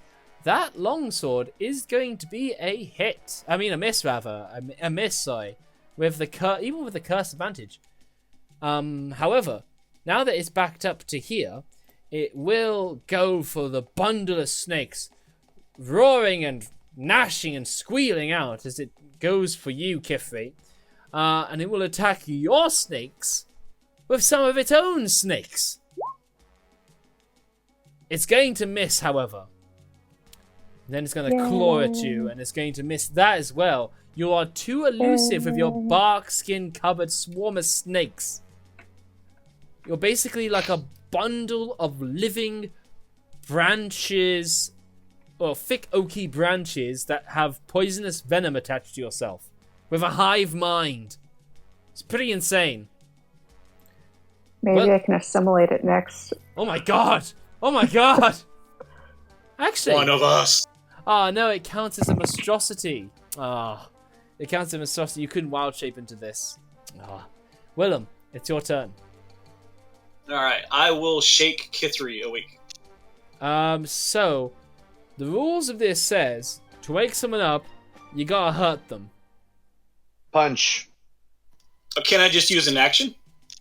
I'm pretty sure you can use an action to This wake effect the ends sleeping for a person. creature if it Reaction takes to damage. adventure. Oh, it does say. I'm sorry. I got too excited with the idea of you slapping Kithri. Wake up, please, for the love of God! That just made me laugh. So no, it does say as an action you can wake them up. So you can wake her up Alright. with an action. And then I'll bonus action, quicken spell, hit this guy. Now that is all possible. I'll allow that to be taken back, but there is a thick wall in your way. This will provide total cover for the Kamadan. Oh, I thought there was a hole that I could see him. So, yeah, never mind. Yeah, that hole will allow a shot like this, but not where it's currently at.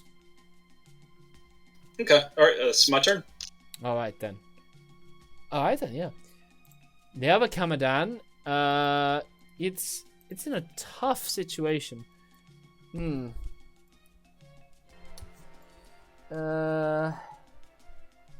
This darkness is really not good for them. They don't have that kind of blind sight and all that jazz.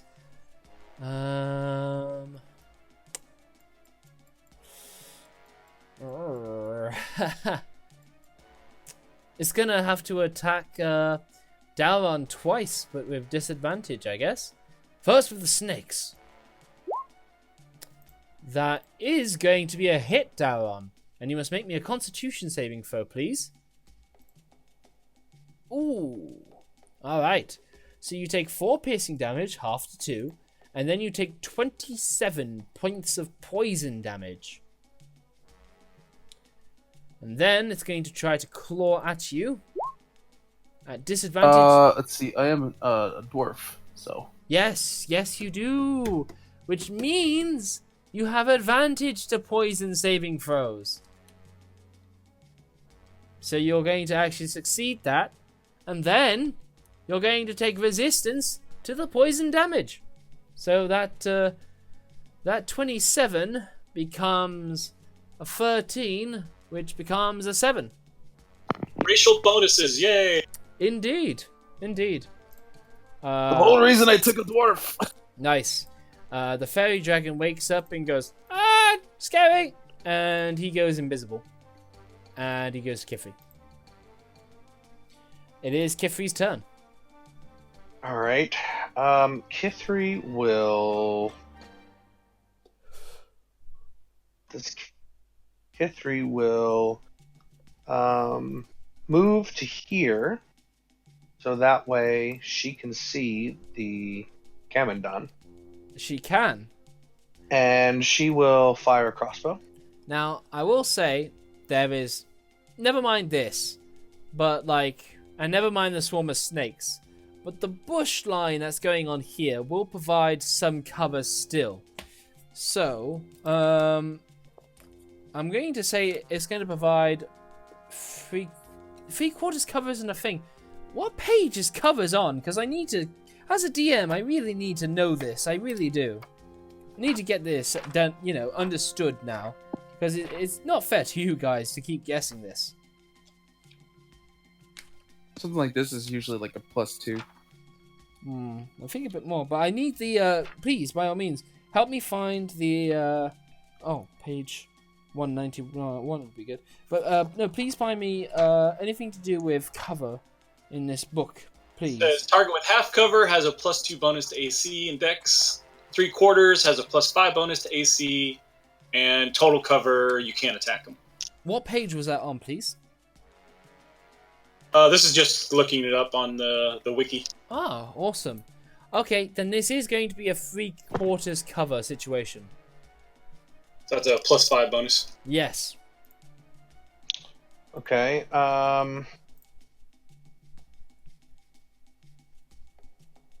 Then in that case, Kithri will. So I'm just looking at her spell.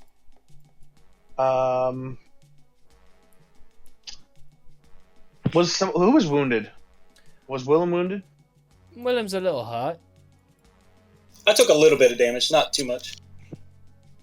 All right. Well, she will cast Cure Wounds on you then. Yeah, fair enough. With that Roll. being said, it will then be Sylvan's turn, unless Kifri wants to provide somebody with bardic inspiration. Of course. Bardic Inspiration. Can I target anyone that's in the sphere? She can target somebody she sees. All right. Well, then let's say she'll target the swarm of snakes. Yay! Yay! And then she's gonna move rest of her movement away. Nice. But yes, she says to you, Brightheart, that you are the most deadly swarm of snakes that ever sank upon and slivered upon this slivery world, or something like that. She used some clever alliteration somewhere.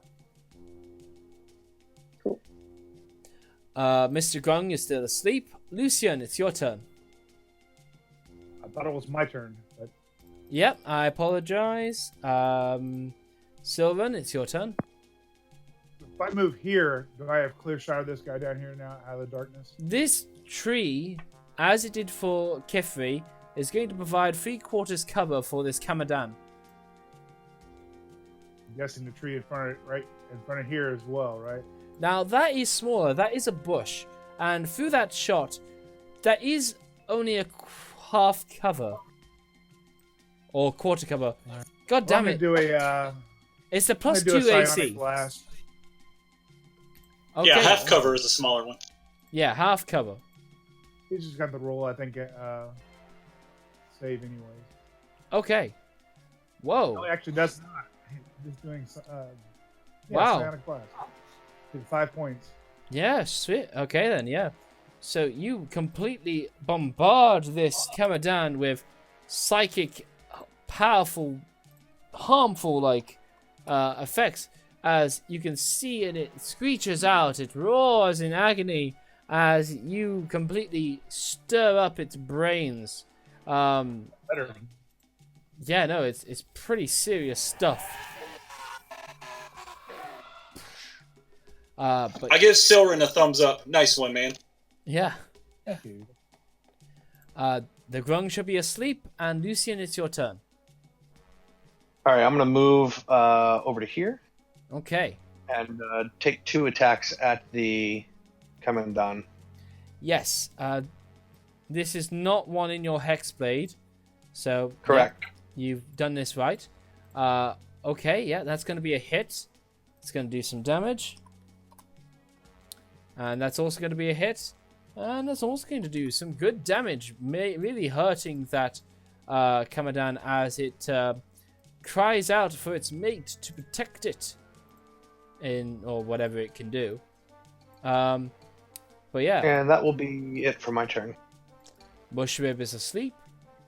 Orvex is gonna go behind here and do the hide action. Swarm of snakes. It's your turn. Okay. I am going to slither under it and then attack its undercarriage. Oh my goodness. Oh my god. Right where it hurts. Oh. Oh. Oh god damn. It's gonna make that con saving throw. And it's going to pass. So it's gonna take 7 points of piercing damage to the undercarriage. And then it's going to take 8 points of damage for poison. And it's just gonna barely hang in there. Okay, and that's the end of my turn. Okay. Yeah, Daron, it's your turn. Okay. I will swing once more at the darkness, and where I thought he was, I clearly hit something. Just Yeah. growled. That is going to be a failure. That is, however, going to be a hit. Ooh, with that, you slice apart something squishy. It's several abundance of snakes, while you also take your great axe and you hack into the creature's chest, burying it there before it roars out to a whimper and dies. Alright, and so I have basically have sensed that this thing is dead, right? Yes, yes. Okay. I am going to turn around, or think that I'm turning around, doing a 180.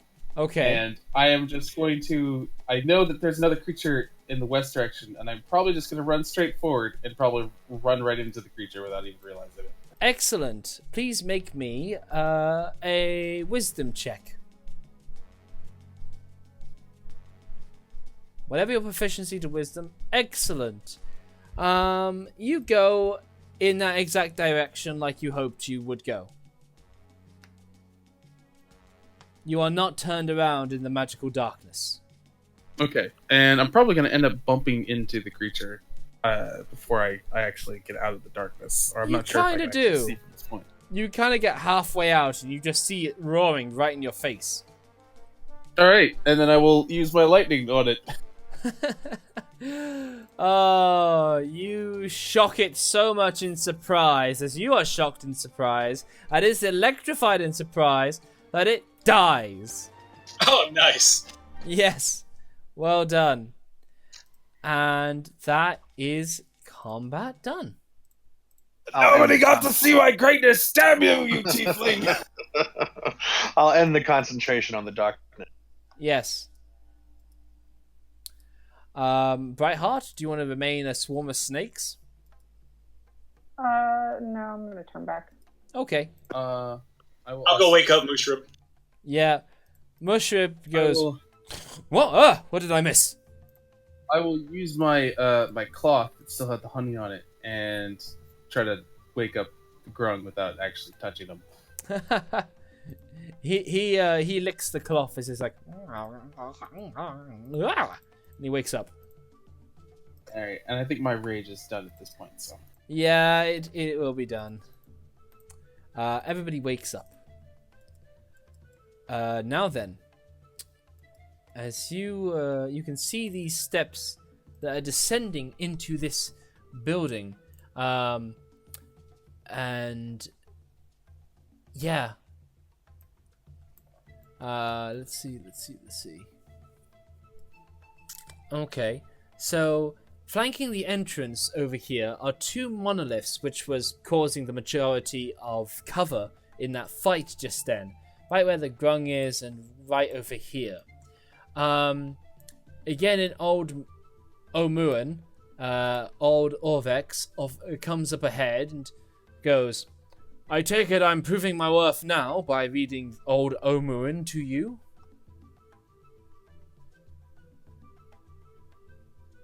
I'm just gonna, nod, like, doing well, scholar. I'm impressed. That's better. And he just goes. He focuses himself and he looks at the carvings and he says, Shagambi teaches us to fight evil with honor. And reliefs on the monolith show Shagambi overseeing Cholton warriors as they train with spears and swords. Shagambi, however, seems to be this Kamadan, what you've just fought.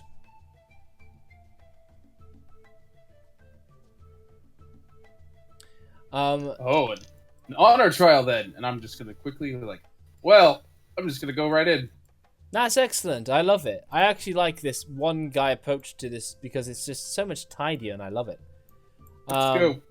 Yeah. So up ahead, you see the following.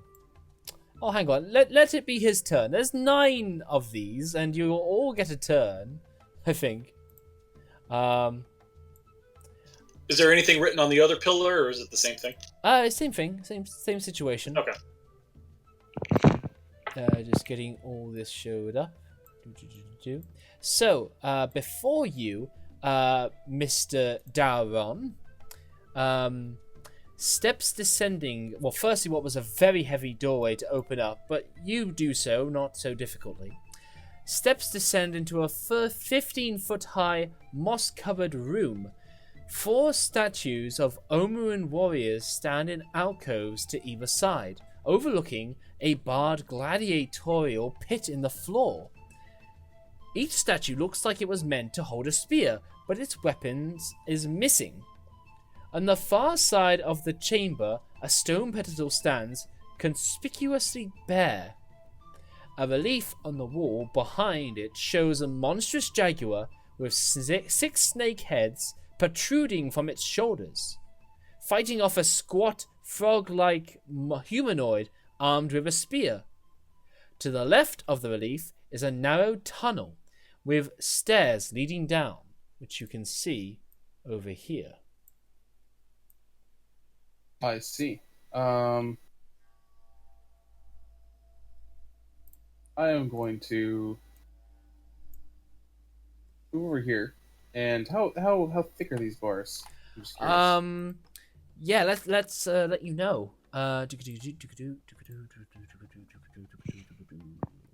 Get rid of that now. I can go to that. Whoa, somebody on the mic. However, how thick are those bars? The pit is 20 foot deep, and its bars are spaced 2 feet apart. A medium or smaller creature can easily slip between the bars.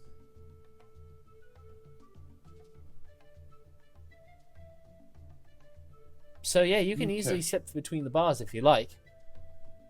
And it's 20 feet down? Yes.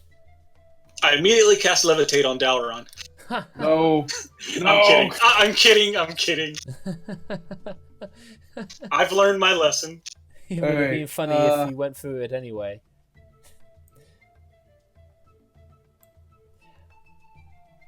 Well, I guess the point here is to just go downstairs and fight. So I'm just gonna start heading this way toward the stairs.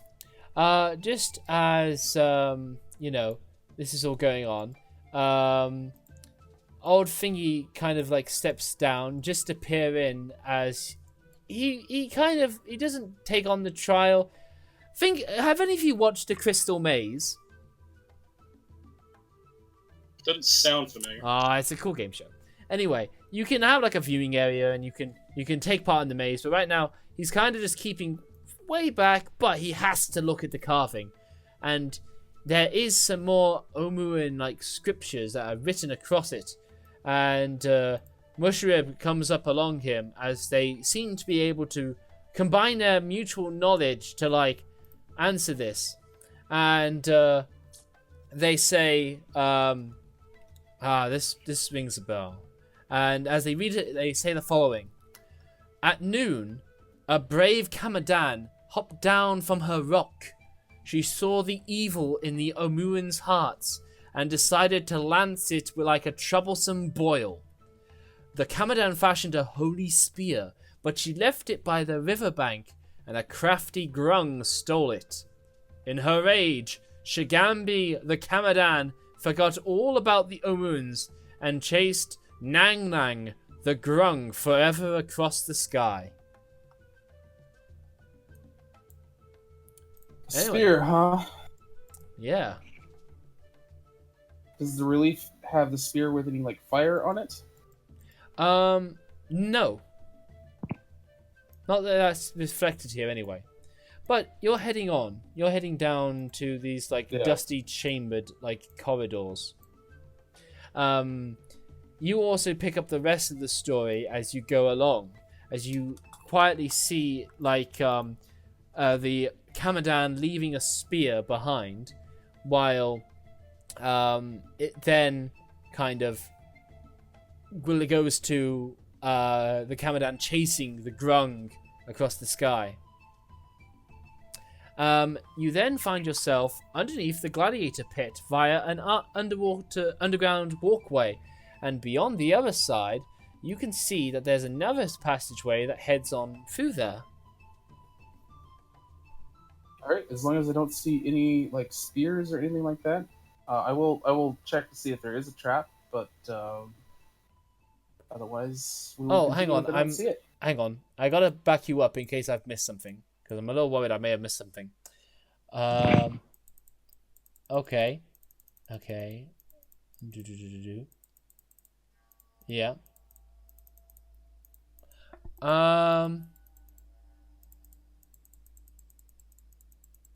So, you were inspecting the wall, that relief earlier, so could you please make me a perception check?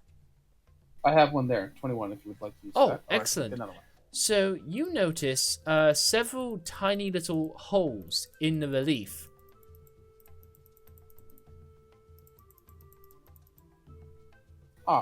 Like where the spears are on the relief? Like, you're seeing tiny holes dotted around it, sort of making it up. These holes look suspicious. Make me a... Oh, I know this is what these are. Okay, yeah. What do you think they are? They are what is it? Basically dart traps, effectively. You think they are some kind of trap, yes.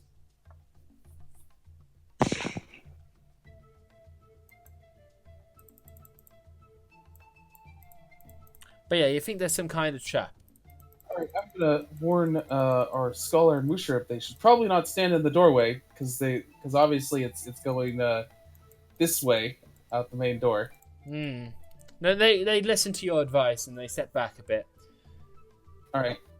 Now that I've seen that, each time I come to a relief that looks like that, I'm going to pay attention to see if there are any holes there as I continue down. Yeah, but before you do, I should mention the pedestal. 4-foot-high stone cylinder that is impervious to most damage. With that 21, closer inspection reveals a stone hatch in the top of it.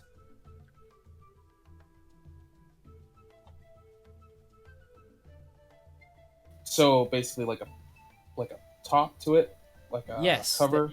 There Okay. is a top to this. Well, I am not going to mess with it until I see the entire thing, because I'm sure that's supposed to be the last bit of the trial. So, I will move past it, but make note of it. Okay, no, absolutely. So, you make your way down, as we said we would, and you carry on. Then, over on the other side of this dark area, over here, this hallway contains 4 cramped cells behind iron portcullises. So these things are behind these portcullises. They are locked in place and can be... Okay. Okay. Just reading something.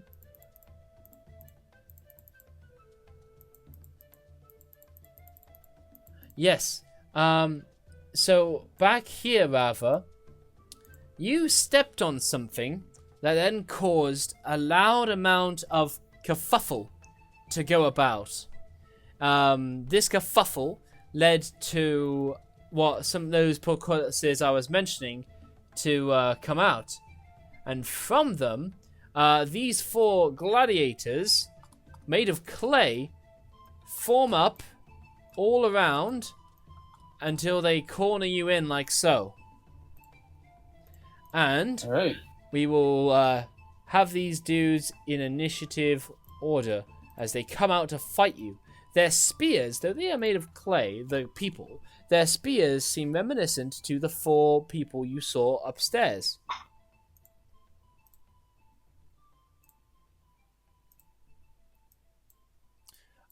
Also, you might feel the need to get somebody's help as well. That's what I was just going to ask. Is this intended for one person? Yeah, the relief does show one person, so that is the question. I mean, you know, it's interesting. I think this will require some extra people's help, and I will not punish people if they think I'm gonna call it cheating. I promise. I promise.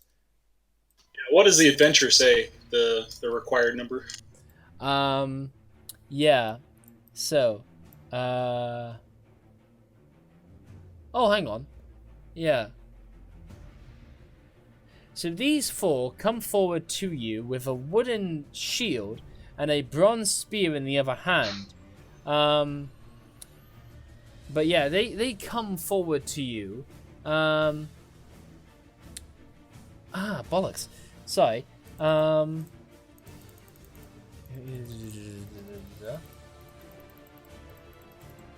Okay.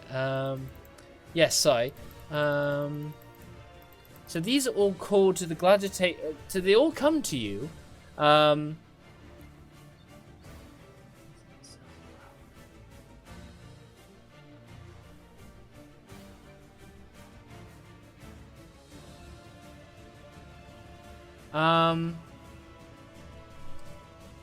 Sorry about this.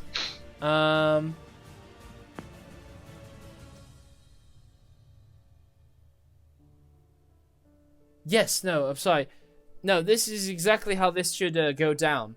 But it's 4 against 1, so you think it would be honorable to have more people involved. But for now, They don't attack you, though they are holding these interesting bronze spears.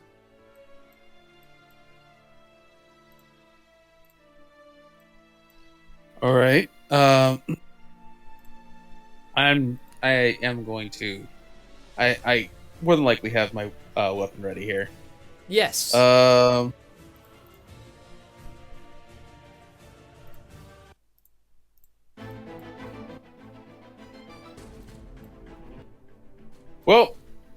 only one way to find out.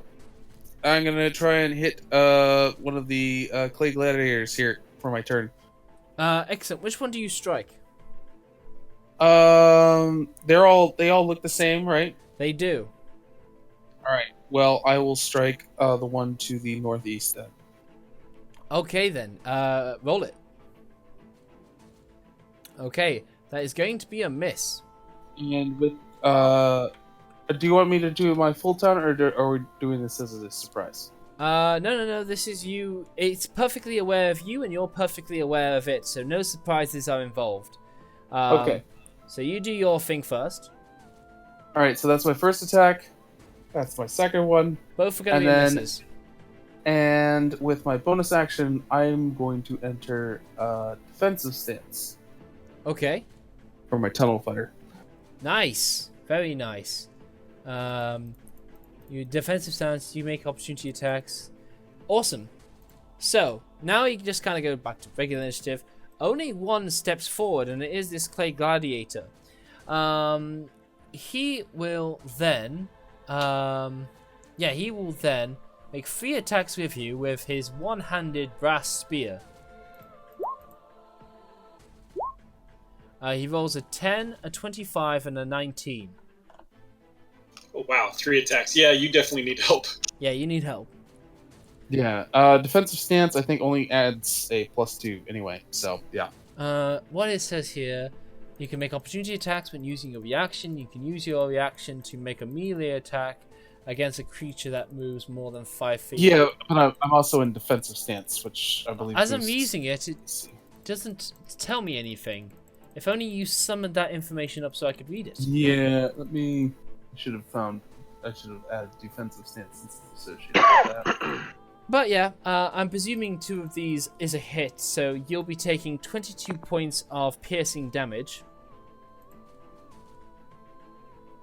Yep, I need help. Yep. Your little I tried to move down there with you, but I got DM ruled back. Yeah, at that point, yes, that was a question of the maze. But here, well, yeah, this is an interesting situation. Yeah, you guys will have to decide what you want to do.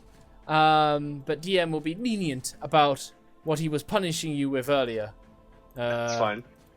You might have to disengage and run back up the stairs. I might. Yeah, you guys could shoot through the bars. I could probably do this if I had rage, but I can't. Yeah, the fact you lost your rage. Who has control of the fairy dragon? I have the fairy dragon. So the fairy dragon, being green, would like to try and maybe help you.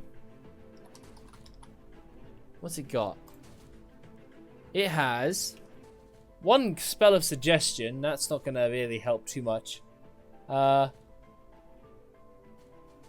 no, it really doesn't have anything for this. Actually, it has everything that's beneath it. So it has got mirror image. I color see that. spray, yeah. And it's got minor illusion, mage hand, and dancing lights. The color spray does some damage. It does, yeah.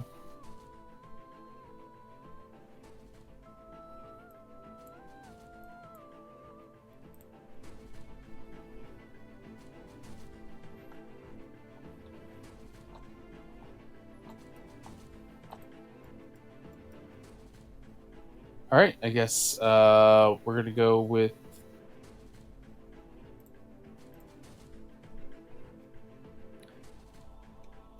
Go ahead, anytime. I guess color spray actually does do. Okay, I guess I don't see the where it says there specifically it does damage, but I clicked it and it does some sort of damage. But yeah, you have it available to you. You can tell me what you like to do. All right, I guess the fairy dragon will fly over here and 60 feet of fly. will specifically target the clay gladiator who I have been attacking, and I guess roll color spray.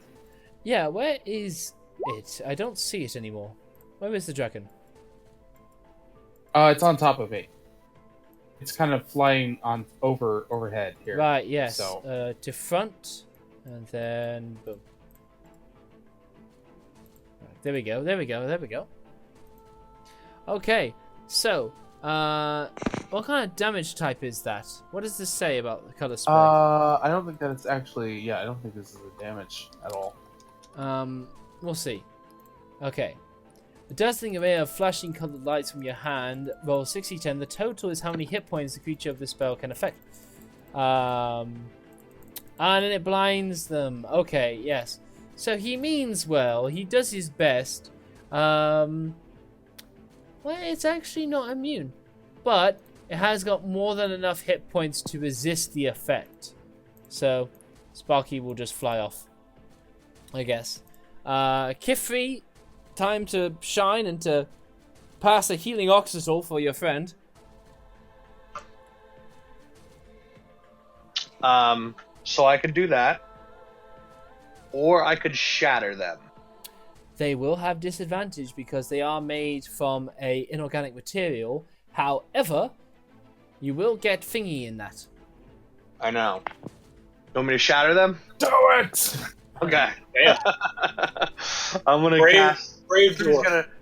Kither's gonna say, "Cover your ears," as she shatters the area down there, which I think is the exact size of what the shatter is. Yeah, I think so, and that's going to work out beautifully. Oh, that was a higher level cast too. Nice. So they will all make some Constitution saving throws at disadvantage. What the one that you're fighting, nat ones, the other fails. The bottom nearest one passes, and the other one passes. So, that top one's going to take 22. Oh, excellent. The one after that is going to take 22, while the others take 11. However, these things look firm. They could handle a bit more, you know? And then with her bonus action, she will give Bardic Inspiration to Galron. Excellent. What's more, Dalron, with that crit and with her warning, I'm going to say that you resist the effects completely. Well, thank you. Teamwork. I did say cover your ears. You did. Yes. You did. It works a bit more seriously than that, but I'm just being nice. Yes, you are. That was the thing. That was why you. I thanked you. Now, following that, this clay gladiator, with perfect calm, moves forward and begins to leave. Now, you have your attack of opportunity thing, don't you? You have your defensive duelist stuff going on. I do, my tunnel fighter, yes. So how does that all Pretty go much down? anybody who moves, yeah. Pretty much, it basically means that I can attack any...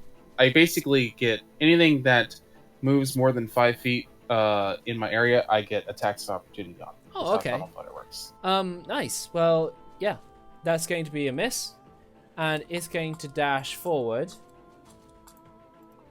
And that's its turn. Little Grung, he's going to want to help out.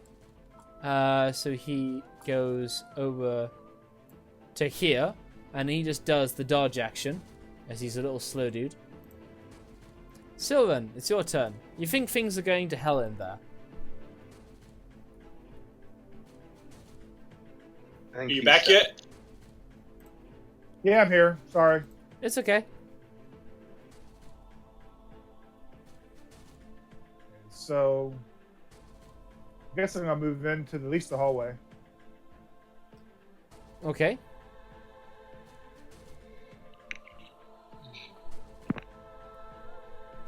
You could always hold an action. Yeah. I'm gonna hold the action, see what kind of happens. I kind of don't want to get cursed like Sorcerer did. So I'm gonna not do anything right now. You're very quiet on the mic right now. But I did hear I don't you. not You said that you would do nothing for the time being. correct. That's fine. That's fine. But you are quite quiet. I'll turn up more. Okay. May just be a connection thing. However, the one over here, thingy, Daron, turns and just begins to dash away as well. It just lines up with the other. You've already done one attack of opportunity, and you won't get. That's what Tunnel Fighter is for. Oh, great! Then yes, that is going to be a hit, and that will do some damage. No, that's gonna be fun. Yeah, that's basically what Tunnel Fighter is. It just lets me keep making attacks of opportunity. No, marvelous. Orvex is just going to stand to the side here, and he's going to, I hope you guys can deal with it. Mushavib is going to go to here, and what's up? My attention is elsewhere. It's cool, Sylvan. Not to worry. Mushabib. You need to get his stuff out. He loves rocking the adamantine great axe he's got. And he's got adamantine half-plate, so he's gonna dash forward. He's feeling ready to fight. He feels cool. Lucian, it's your turn. Alright, I'm going to move up here. To here. Yeah. And I'm going to cast Elemental Weapon on my Pact Blade with the element of Thunder. Nice. I like your thinking. I love where you're going with it. I see your thinking, but they don't have vulnerability. But I like your thinking nonetheless. And that, I believe, is all I can do. I think so. Brightheart, it's your turn. Okay. I guess I'll squeeze past Silrin and cast Cure Wounds on Dalrin. Would I be able to see into the pit from the stairs? Not so much, but even if you could, Cure Wounds is a touch spell. You need to do a healing word. Sorry, healing word. Yeah. Healing word. You could do a healing word from here. Okay. Alright, so, Daron, you'll get 6 points of healing back. And I don't think I can really do anything else. You actually do have an action. So, while healing words was the first level or higher, you have a cantrip like Produce Flame. It could go and strike that clay gladiator over there. It's got I don't know that it'll reach. Let's see.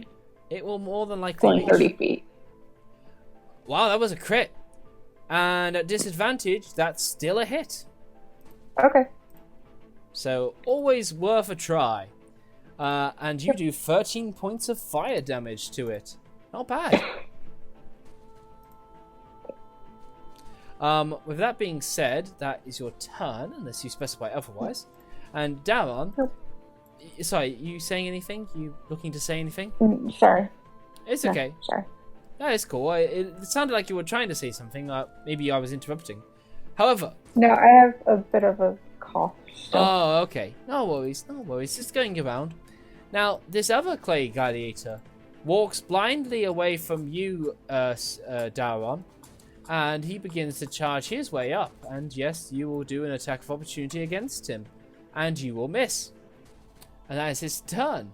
Daron, it seems like the clay gladiators here have chosen to be honorable and to face you one-on-one, while they shall face your other friends one-on-one. Ah, okay. Well then, I shall, I guess, continue to be honorable here, and I will spend my attack, my 2 attacks. Alright, that is a miss, and the other is a miss. And that's a miss. Well, alright, and I will once again go bonus action into defense. Okay. Defensive stance, and that'll be the end of my turn. No, absolutely. Okay then.